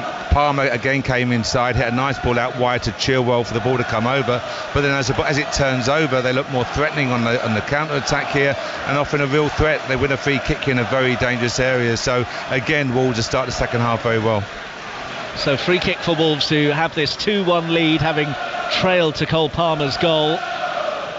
And Pablo Sarabia attacking that end that the Wolves fans are behind, the left-hand side of the goal that is being defended by Georgia Petrovic, the Chelsea keeper. So this is left of centre. It's about 20 yards out. Pablo Sarabia is over it and is looking to bend this one with his left foot beyond the Chelsea wall made up of 5 players. So Sarabia, hands on hips, has gone for goal and nearly scored. Side netting. There was a moment where the Wolves fans thought it was in. I thought it might have been in, but it was the side netting as Petrovic flung himself away to his right. Nice technique, as I say, a very dangerous area, but again, I'm just looking at as the game restarts, Wolves are doing the basics, they're picking up the second balls really well, and here they are again attacking the Chelsea area. Chelsea guilty of giving it away again and guilty of conceding a foul as well inside the D of the penalty area. Tim Robinson, not a popular man amongst the Chelsea fans for awarding that free kick, but it came about again after Chelsea misplaced the pass coming out from the back, and Wolves quickly latched onto it. Second balls are so important, as basic as it may sound, Mark, and right now Wolves are positioning themselves really well to pick up second ball and hurt Chelsea. Well, Sarabia went close with a free kick that was a little bit further out than this. This is basically on the edge of the D. It is just a touch left of centre. Mario Lemina is interested in this one, and Georgia Petrovic is just squatting down on his goal line and adjusting his Chelsea wall after that close shave that Sarabia engineered a short time ago, trying to make sure that he's getting as much protection as possible. There's the classic draft excluder role being played by Cole Palmer, who is on the deck, and Petrovic now trots across to his far post to have a look at the viewpoint from there, and he positions Enzo Fernandez into a particular area by the penalty spot to try and cut off that route. So is it going to be Mario Lemina to have a go at this one? Tim Robinson blows his whistle. Free kick 20 yards out. Or is it Neto who goes for it into the wall? Disappointing. João Gomez recycles. Wolves still have it by the edge of the area. Poked wide for Mateus Cunha at the byline. Ben Chilwell goes in to make the challenge, and it goes behind for a corner. And I don't know if Ben Chilwell's been winded in colliding with Cunha there, but Wolves have got themselves a corner, and Ben Chilwell has remained on his haunches here. No, but again, a very dangerous area for the free kick, Mark, followed up by this corner now. Wolves are applying pressure, and home fans are not happy with this. They're not seeing the reaction they want to see, so I don't think it'll be too long before changes are made, personally. Edging towards the hour mark at the bridge. Still Chelsea 1, Wolves 2, and Wolves have got this corner. Most of the players by the edge of the penalty area. Now they all make a run in, and Tim Robinson has spotted an infringement in there, so the whistle has gone. They did have the ball in the net there, Wolves, but the whistle went before it was tucked away, so it's not as though VAR are going to intervene and overrule the referee. Some action on the bench at the moment. I think it's Gary O'Neill was just complaining about the blowing of the whistle there to award a free kick when Wolves ended up putting the ball in the net. Now there's a bit of disagreement between Petrovic and Thiago Silva about what to do with the free kick inside their own area, which has been taken now. And Disasi has it for Chelsea. Flicked ball over the top. Malo Gusto chasing it down. Gusto's got there, and Kunku's in the middle. Gusto nearly got away from Nouri. That's a really good piece of defending from him, though. Slid in, had to get it right because Gusto was inside the box, and it will be a Chelsea corner. That's a couple of times though. Nouri's been just called out from the first start position, Mark. He's got away, he's managed to recover there, make a very good challenge, as you said, but twice he's been called out of position. So first time for that. First half they were very solid, but he's got to make sure he maintains his shape. Mark Warburton with us on 5 Sports Extra, and full commentary on 5 Live later of Arsenal against Liverpool. 2-1 Wolves here at the bridge as the corner comes in towards Disasi, who tried to manipulate his body to get the effort on target. Chelsea want another corner here. Tim Robinson has been lobbied by them and has eventually agreed. I think that was a classic case of the referee not being sure who got the final touch, but Chelsea shouted loudest and they have got the decision their way. So Chilwell will take this corner, left-footed from the right side, so in swinging as Tim Robinson, the ref, just comes across to speak to Dawson, who I think is still complaining about the award of that Chelsea corner.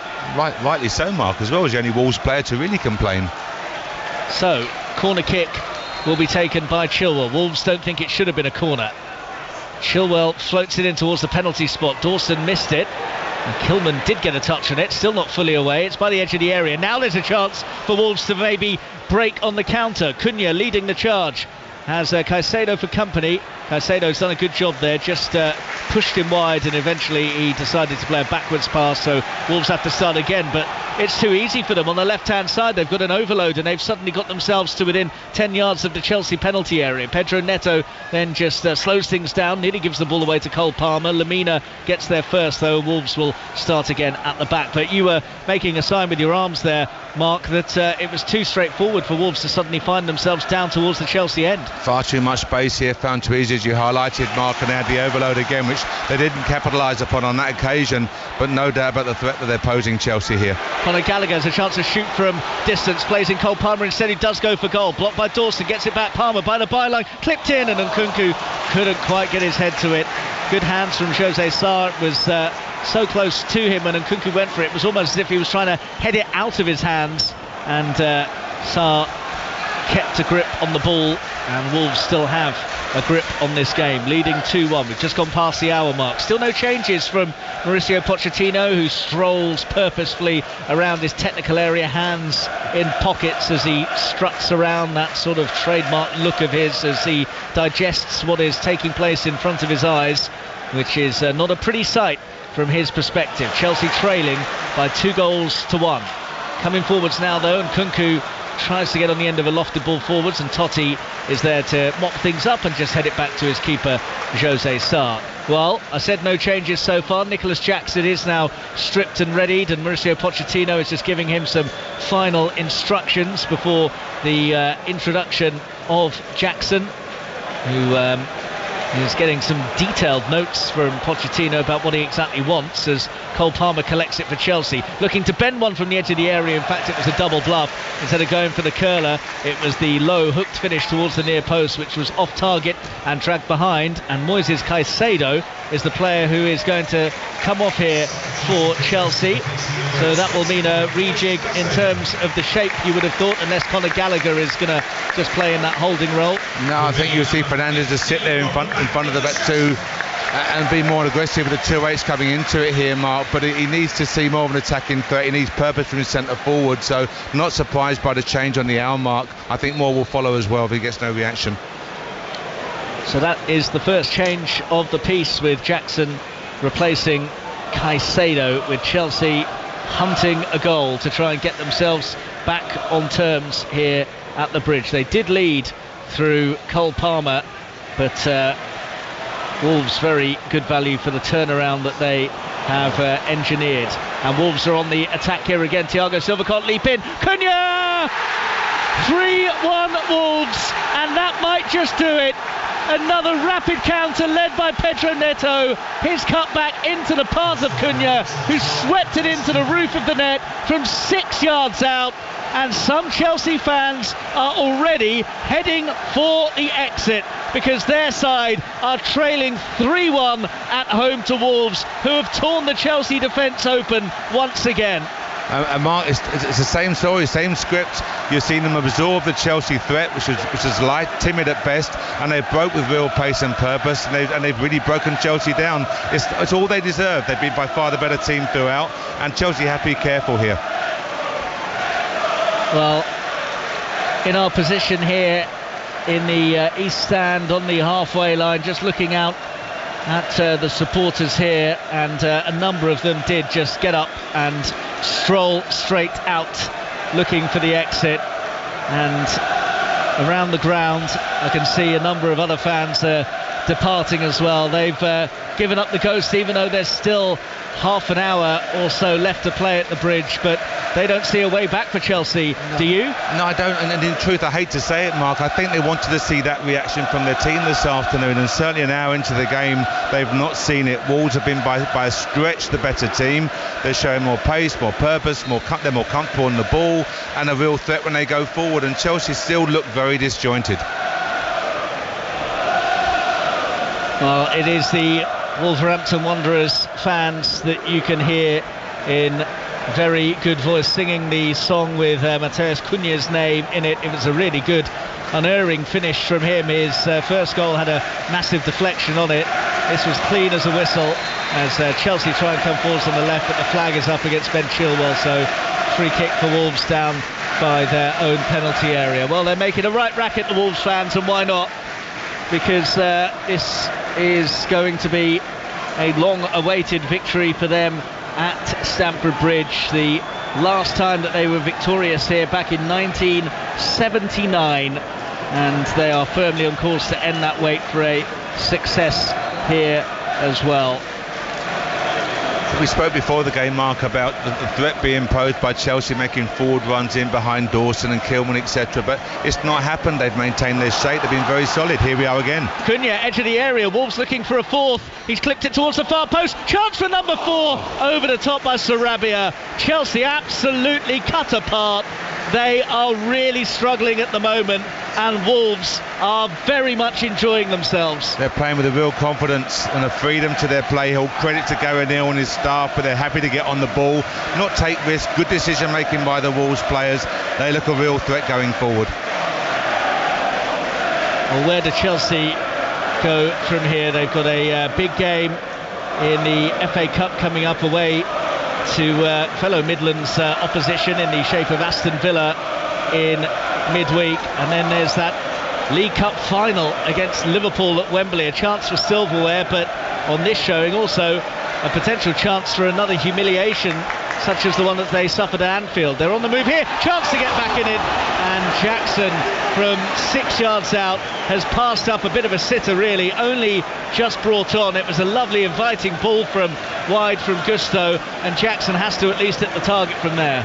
And they're the moments, Mark. Great delivery from the wide area. He has to score, put the game back to 3-2 with a good 25 to go. So they're the big moments in the game.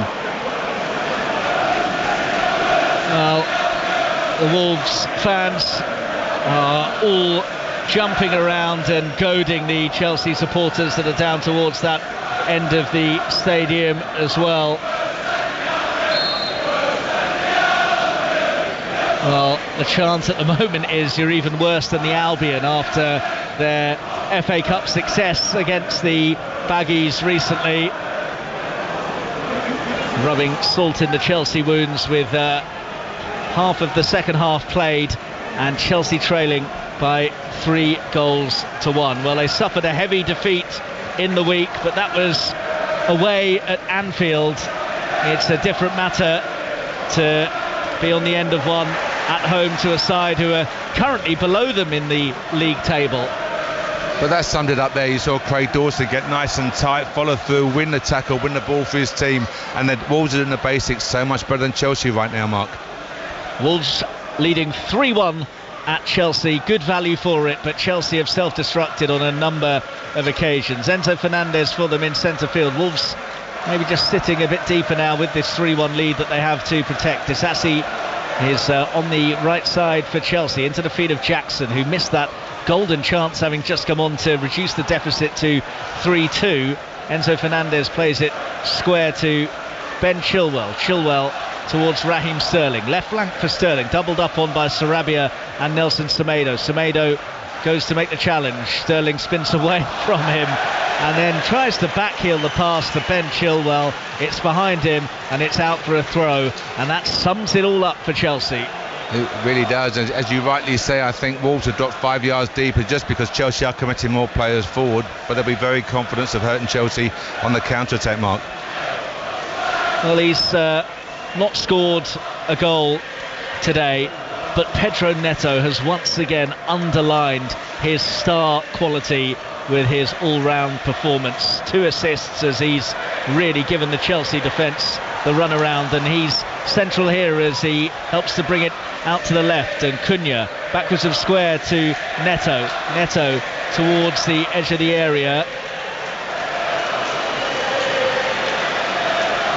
Just having a listen to the crowd there, because thought I heard a chant where they were basically admitting their shortcomings. I won't repeat it verbatim, but you might be able to get the gist of what I mean.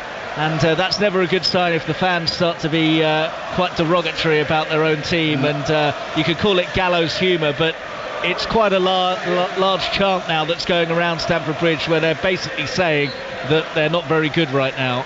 No, you don't want to hear it. You really don't want to hear it. As I say, the impact on the players, on the coaching staff as well. So much work is being done, but right now, I honestly believe it's another discussion, I'm sure. But the problems stem from midfield and having the right players in the right position. I think they have a problem with Caicedo and Fernandez and Gallagher, etc. We've spoken about it before the game, but it's impacting it positively for clear now. And I think Wolves have taken advantage of that, Mark. They look far more fluid in what they do. Dawson with a chip ball towards Totti. 20 minutes left to play at Stamford Bridge. The Olays coming out from the Wolves fans. This is a humiliation for Chelsea. It's only 3-1 in terms of the scoreline, but in terms of the authority that Wolves are playing with and the flair that they're able to exert, and Chelsea just look lost. They look disjointed, they look beaten. They don't really have much fight, certainly no real tactical organisation, and then Conor Gallagher at least gets the crowd behind him a bit by flying in on Matheus Cunha with a crunching challenge. This really looks, Mark, it's down to Wolves now. Are Wolves hungry for a fourth goal here, or are they prepared to sit on this 3-1 lead and take the points that way? But it really is that the golfing class at the moment is that wide, so Wolves enjoying themselves, showing confidence, playing with a freedom, and it's not being mirrored by Chelsea for sure. Raheem Sterling is heading off. Mykhailo Mudryk is coming on, and also Carney Chukwuemeka is introduced for Christopher Nkunku. Well, everyone was hoping to see a bit more from Christopher Nkunku after that fine finish against Liverpool, and there were feelings that, you know, he might be able to help spark a turnaround for Chelsea, but never really got going today. Was that down to him or just the way Chelsea have played? I think probably a combination. I mean, it's obviously the player himself, but the team in general has been so far below par, Mark. So I was disappointed. I was looking forward to seeing him play, see what he would bring to the action this afternoon, but it's been a very flat performance, shall we say. Well, a massive hand here for Pedro Neto, who has turned in another man of the match performance for Wolves, and he's serenaded by the away fans as he goes off. Bellegarde is coming on for him, and also Tommy Doyle has been introduced. I didn't spot who went off there for Doyle. No, I missed that as well, Mark. I couldn't see over the top here, but I think, as you rightly said, all credit to Neto for the quality of the performance this afternoon. He really has been a shining light, outstanding technically, great positions, getting into good decision making, and a constant pain to Chelsea this afternoon. I think it's Pablo Sarabia who has gone off, just having a quick look around the pitch, with Doyle coming on for him. So 2 changes for Wolves, and now a couple for Chelsea as well. Will it change the pattern of this game? Mudryk has it, centre field, darts forwards to Jackson, who tried to backheel it into the path of Mudryk. It was a nice idea, but didn't have the right execution. 18 minutes to play, still 3-1 to Wolves, and I wouldn't say it's emptied out, but I can see quite a number of blue seats that are not occupied now. A decent amount of Chelsea fans have decided to call it a day early, as Lamina wrestles the ball off Mudryk just outside the Wolves area, and Bellegarde tries to beat Chilwell, unable to do so, and it goes out of play for a throw. And Chilwell and Bellegarde just having a bit of a set to after Chilwell took the ball off the Wolves substitute, and they're still going at it. The assistant referee over on the far side, Akelhausen, just coming in to try and calm things down. Well, a couple of Wolves players just suffering from cramp, or at least that's what they're saying. They're in that position where they just want to run the clock down as Doyle goes backwards, and Doyle then challenged by Enzo Fernandez, who looked to come off worse for wear out of it. Wolves have worked it wide to the left, and Cunha, constant menace for Wolves. Their front three have been all afternoon. They've taken off 2 of them in the shape of Neto and Sarabia. Over goes Nouri, very dramatic swallow-like dive to the ground. Referee wasn't buying it, and Chelsea come forwards on the right. Palmer is blocked off by Cunha. Throw for Chelsea. No free kick for Nouri, who's miraculously back on his feet now after going over, looking like he'd been poleaxed, as Gusto is dispossessed illegally by João Gomez. Free kick for Chelsea just inside the Wolves half. 15 minutes left to play. Well, what does Mauricio Pochettino say after this then, Mark Warburton? Because there's not really anywhere for him to go in terms of trying to glean any positives or come up with any reasons behind this. No, it'll be a difficult press conference for sure, Mark. I think he'll be very honest. I think I've always respected the way he speaks to the press conferences. I think, to be honest, in terms of the quality of performance, he wanted a reaction from his team this afternoon. He hasn't seen that in front of the home fans, and they are very disgruntled this afternoon for sure. I think very worrying. They've got big games coming up, which you highlighted. We still don't know the best team. That's the problem. We still doesn't know the best team right in the best formation right now, and that'll be a real concern for him. Certainly will be, as Lamina went over down in the Wolves right back area. Felt that he was fouled by Gallagher. Referee gave a throw and no free kick, and Lamina stayed down. Chelsea didn't like that, but they have got the ball back with Palmer now centre field. Nice bit of footwork from him to get away from Nouri, and Palmer then just tried to beat another man, wasn't able to do so. Wolves are on the counter here again. It's Cunha on the left hand side. Bellegarde busting a gut to get in the middle. Oh, and it's towards Bellegarde, just slightly in front of him. And Wolves sniffing a fourth there, almost had it. Oh, is it again? The far bigger threat coming from Wolves on the counter, Mark. What I don't want to see, I mean, Wolves, as you mentioned, are trying to slow the game down last 15 minutes, 10-15 minutes of the game, and try and kill the intensity of it. But right now, you don't want to see their performance spoiled by any going down unnecessarily, that's for sure. They've been very good this afternoon, showing real quality, and hopefully that can be maintained. Mudryk on the left hand side, poked in towards Jackson. Jackson inside the area, has a number of red shirts trying to crowd him out, and he's lost possession, and Cunha has it for Wolves, who have then coughed it up themselves, and Thiago Silva by the centre circle plays it to Enzo Fernandez.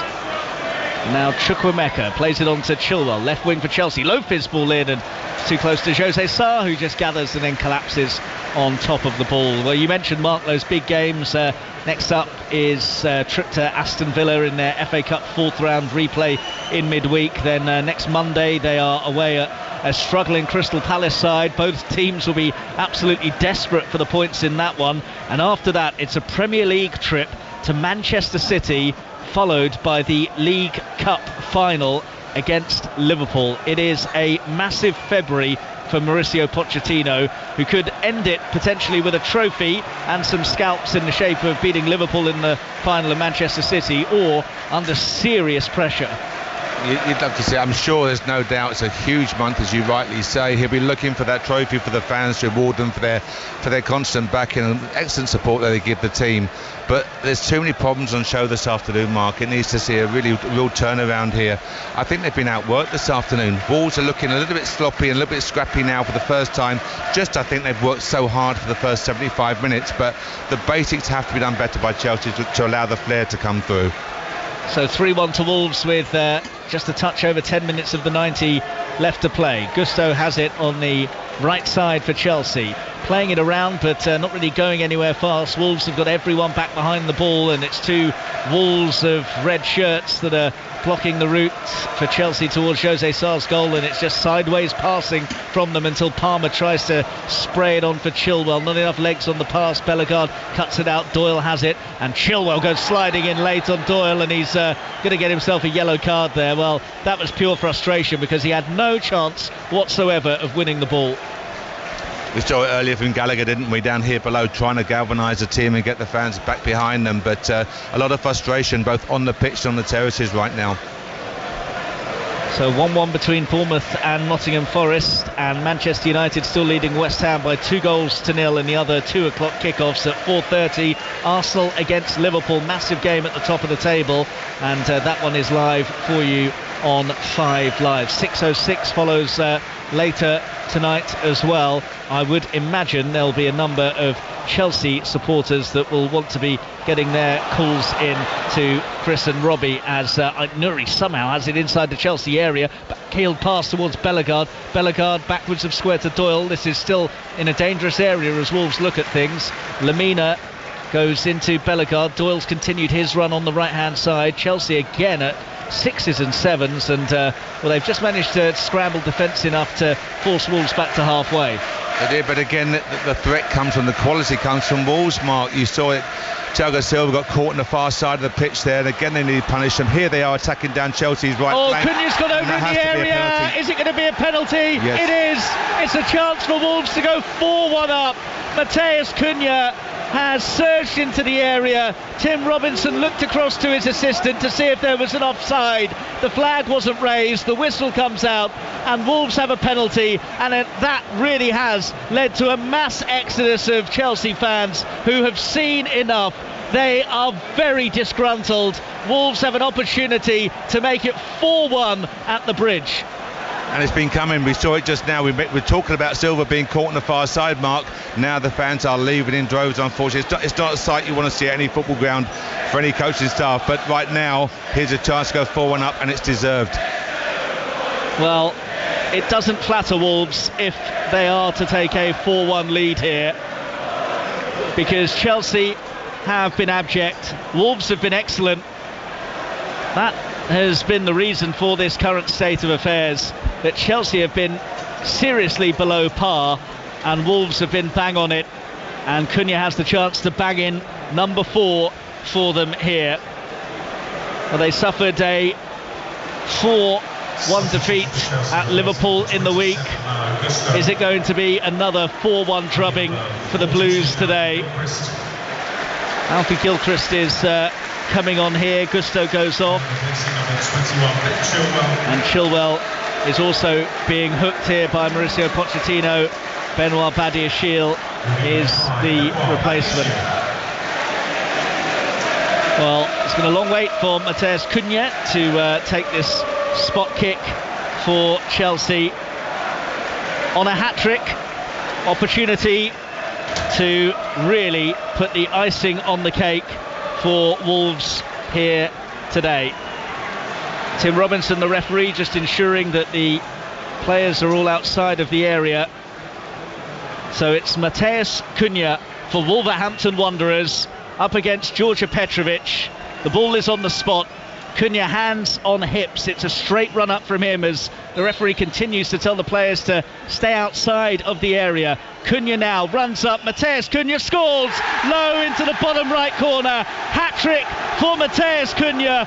4 goals for Wolves. The boos ring out amongst the Chelsea fans who are streaming for the exits now. It's another walloping in the week for Mauricio Pochettino's side. It has been an awful few days for Chelsea as the fans depart, the boos ring out, the chants from the Chelsea supporters are all directed towards the players, while Wolves are enjoying one of their best days of the season. They've hit Chelsea for 4 and Cunha has a hat-trick. As you rightly said, Mark, any team can get hurt by rampant Liverpool at Anfield, so it's a different proposition when you're at home in front of your own fans getting beat against Wolves, a team that they'd expect to come here and deliver a good performance. So this is a very troubling afternoon for everyone associated with Chelsea. There has been that mix, that deadly mix as it's turned out for Chelsea, of them being seriously off it and Wolves being sharp as attack. We spoke about the quality of both front lines possessed before the game, Mark, but we just never saw it from Chelsea at all. Look at the one chance in the second half. Jackson from 4 or 5 yards out has missed a header, a great chance to make it 3-2, and yet every time they look forward, they're a real threat, Wolves, and shown far more quality and decision making. So it's a treble for Mateus Cunha. It's a 4-1 advantage for Wolves, and rarely has Stamford Bridge been as empty as this, with still 10 minutes or so if you factor in injury time remaining in the game. Conor Gallagher now for Chelsea, who have to show something in these remaining 10 minutes to try and placate the fans who are absolutely furious right now. And you're getting sacked in the morning reverberates from the away end towards Mauricio Pochettino. I'm just pretty flabbergasted by what we've seen from this Chelsea side. Everyone talks about the amount of money that has been spent and the fact that they haven't really delivered in terms of results this season, but it's just the basics that they haven't got right today that have left me absolutely staggered. I couldn't agree more, Mark. We spoke after 5 minutes, losing challenges, losing headers, not picking up second balls, doing the basics really well. And we're going to speak this afternoon about Wolves' attacking flair, but look at their defensive solidity, their organisation. They've been compact, well drilled. The likes of Dawson, Totti, Kilman have been so solid, so very impressed with their all-round game this afternoon. Chelsea are on the attack here with Cole Palmer, who's one of the few to emerge with any kind of credit from the game, although his pass to Gallagher was a bit telegraphed, and Wolves have got it with Cunha, and you get the feeling that Wolves aren't settling for 4-1. They're going to try and extend their advantage. They mounted that magnificent comeback against Manchester United in the week, but then were undone by Kobbie Mainoo's wonderful finish that saw them end that empty-handed. But what a response it has been from Gary O'Neill's side today. And speaking of Manchester United, another goal at Old Trafford. Rob Schofield. 3 minutes on the clock. Manchester United now 3-0 up. Alejandro Garnacho on the double. Calvin Phillips dispossessed again just outside the penalty area. One touch, clean finish from Garnacho. Same celebration on the advertising hoardings. Big smiles. It's game over. Manchester United 3-0 up here. They're heading to 6th.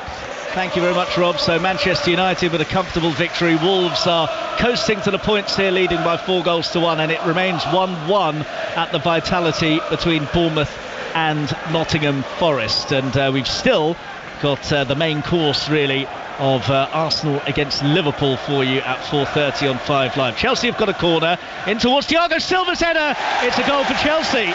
Thiago Silva with a glanced finish at the near post to make it 4-2.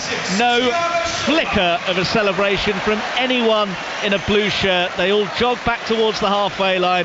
Enzo Fernandez puts the ball on the penalty spot, and it's Chelsea 2, Wolves 4. You saw Wolves there. The inquest has started. Dawson immediately chatting to Tim. It's very disappointed to give a soft goal away from a set piece there, Mark. But no celebration, quite rightly. Chelsea have been well beaten this afternoon, but it just shows the importance of maintaining discipline at set pieces, how impactful they can be. Well, what a weekend it's been in the Premier League in terms of goals. We saw so many scored yesterday. And it's been a high-scoring game here. 6 goals, 4 of them for Wolves as they make a change here, just to maybe try and shore things up. They still have a 2-goal cushion as Hugo Bueno is brought on here and Ryan Aït-Nouri departs. So Chelsea have added a tiny degree of respectability to the scoreline, only trailing by 4-2 after they lost 4-1 to Liverpool in the week, but still it is a very, very damaging defeat for them at home in front of their own fans, who have booed them off at half-time, and those that are remaining I don't think will have too much positivity for them when the full-time whistle is blown. Conor Gallagher has won it back though for Chelsea. Palmer has it inside the area, cut back towards Gallagher, who's gone over. Referee not interested.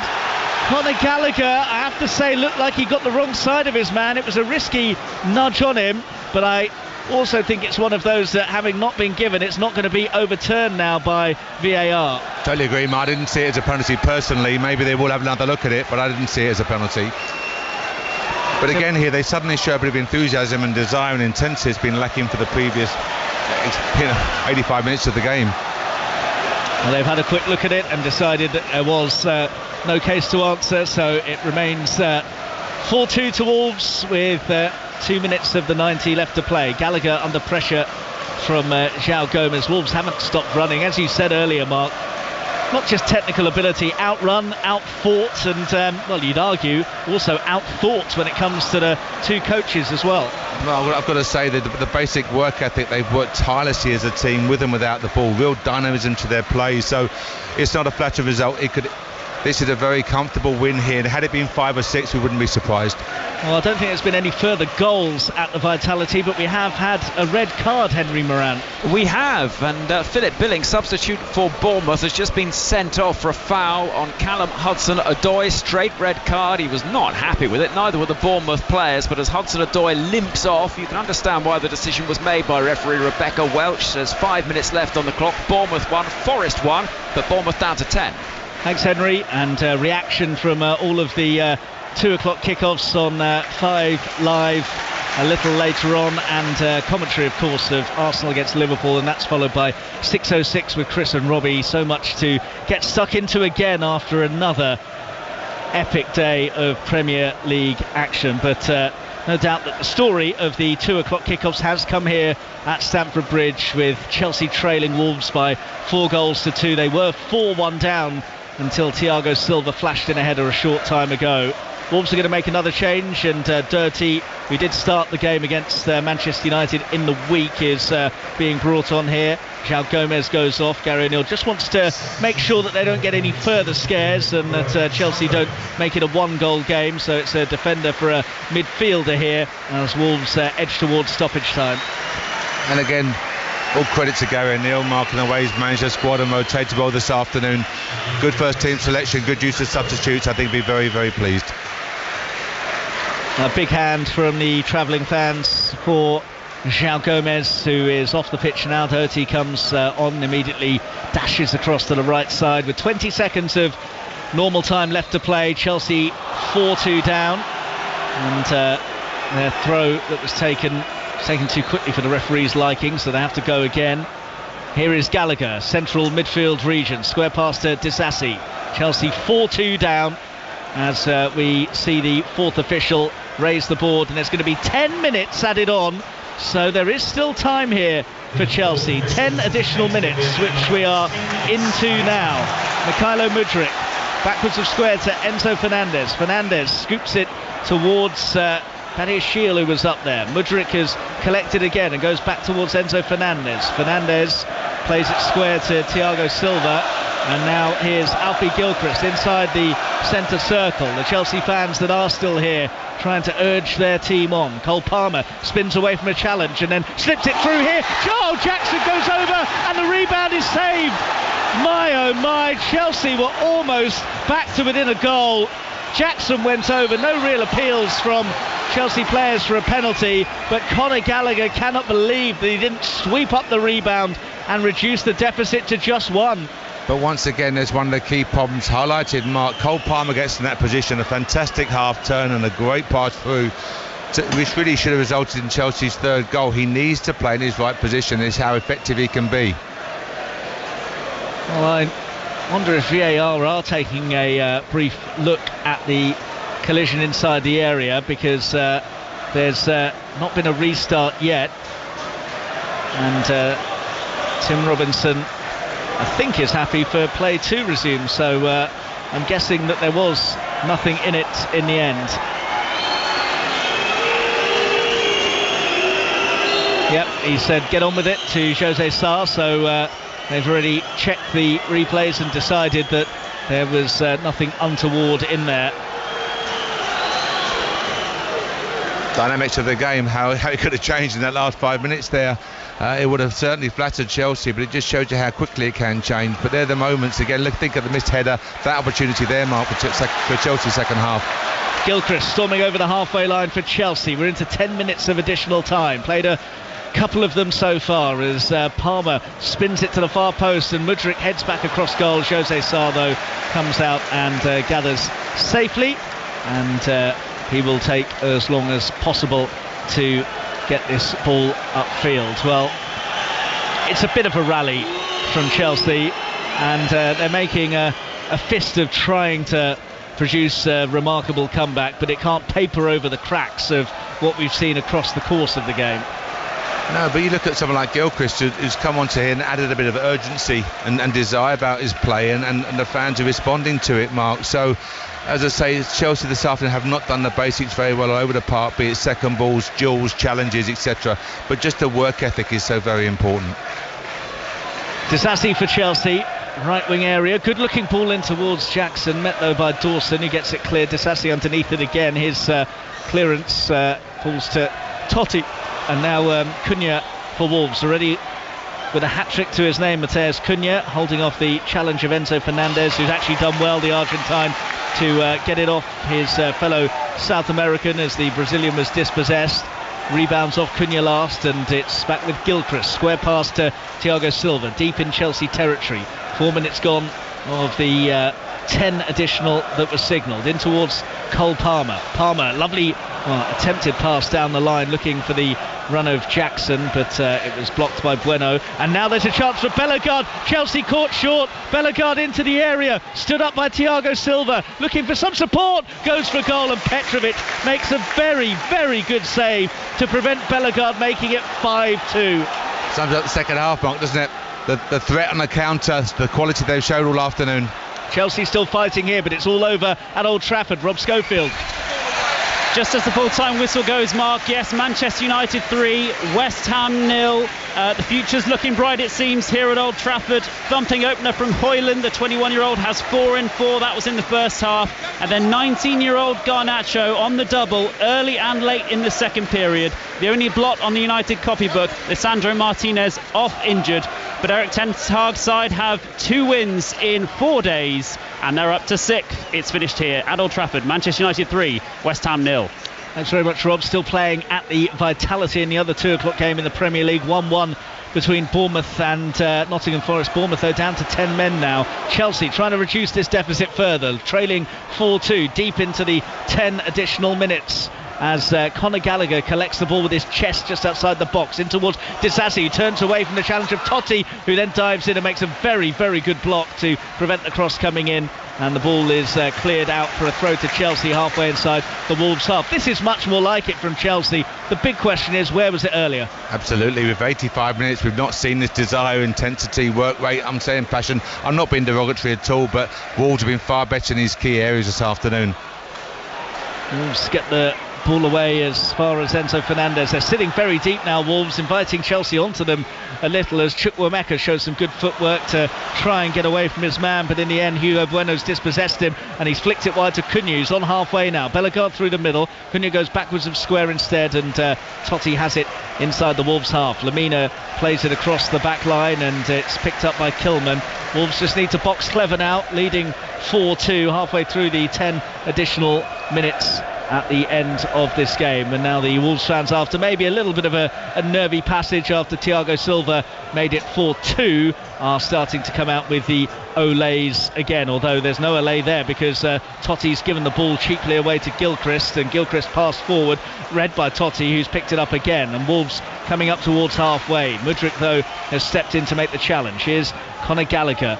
If Gallagher had stuck away that opportunity that was saved to make it 4-3, who knows what would have happened. We could have had a Luton-Newcastle scenario once again after the 4-4 yesterday. 2 4-4s in one weekend would have been quite something, wouldn't it? But as it is, it's 4-2 to Wolves, and Gilchrist has been a bit too aggressive in the challenge down in the right wing region, and it's going to be a free kick for Wolves, and this will eat a fair amount of time out of the game, and those Chelsea fans who had remained optimistic and had stayed on have now decided that there's not enough time for them to get back into this, and even more start to leave.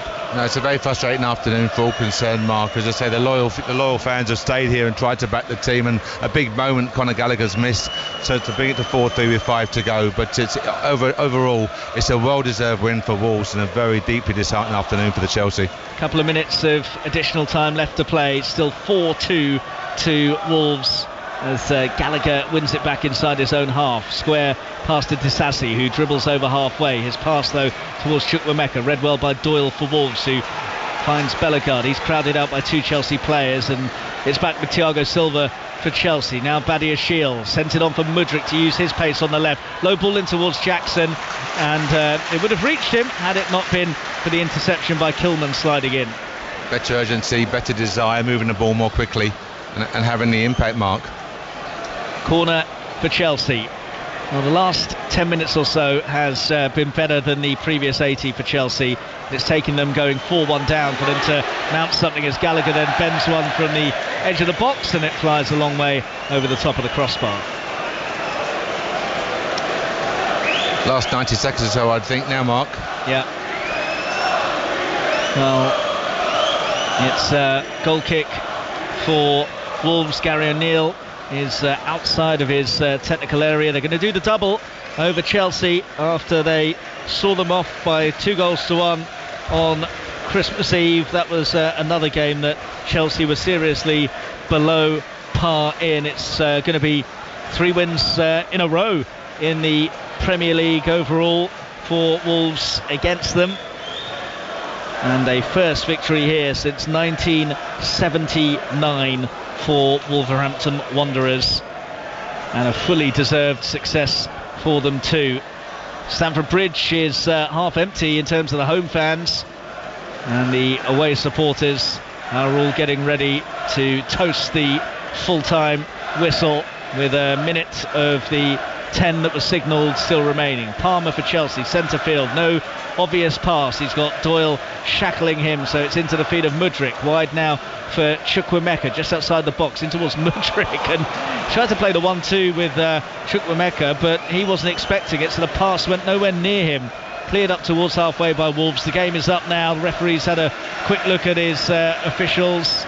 Tim Robinson, the referee.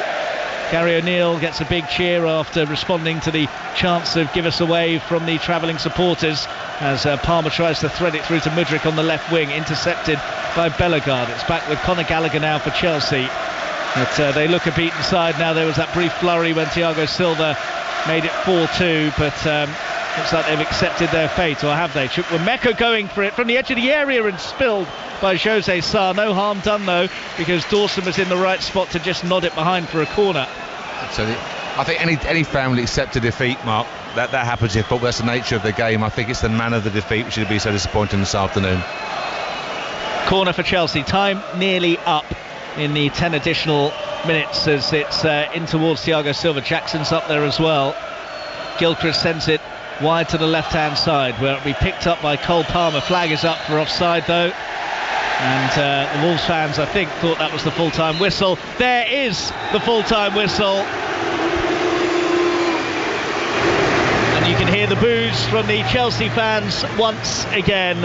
A thoroughly disappointing display from them. Wolves did go 4-1 up at one stage. Thiago Silva made it slightly less embarrassing for Mauricio Pochettino's men, but overall this has been a debacle from Chelsea, and it's been a delight for Wolverhampton Wanderers, Mark Warburton. It really has. Both managers wanted a reaction to tough midweek results. I mean, Wolves, especially after getting back to 3-3, but Wolves have delivered the result this afternoon, delivered the performance, showed the quality with and without the ball. Their work ethic has been outstanding, organisation superb, so all credit to Gary, his staff, the players. This is a well-deserved victory, and it should in truth have been a wider margin.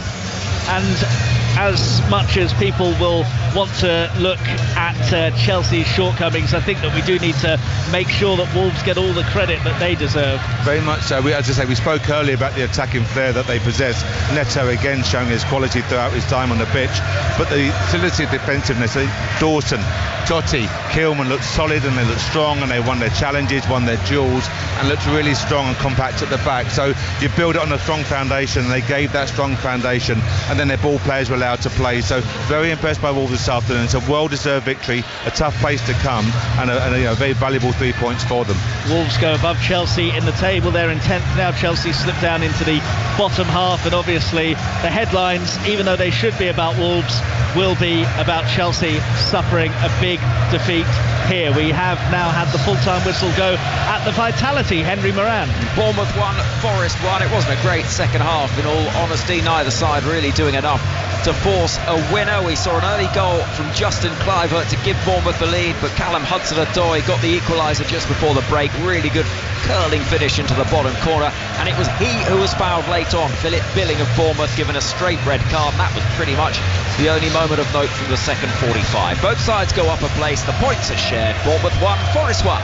So it finished 1-1 there, and Manchester United with a comfortable victory at home to West Ham by 3-0. Arsenal against Liverpool is coming up for you on 5 Live at 4:30. But Mark, before we go, just as I say, the headlines should be about Wolves. They'll probably be about Chelsea, though. What do you make of where they're at right now?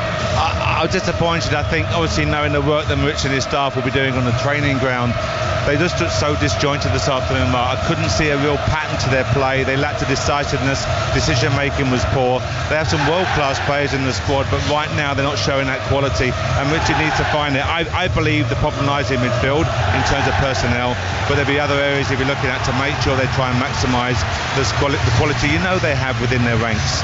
Well, Gary O'Neill has just gone down to the Wolves fans and done the fist pump in front of them.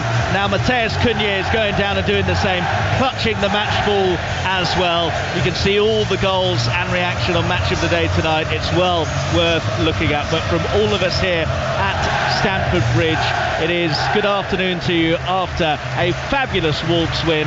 They have beaten Chelsea here by 4-2.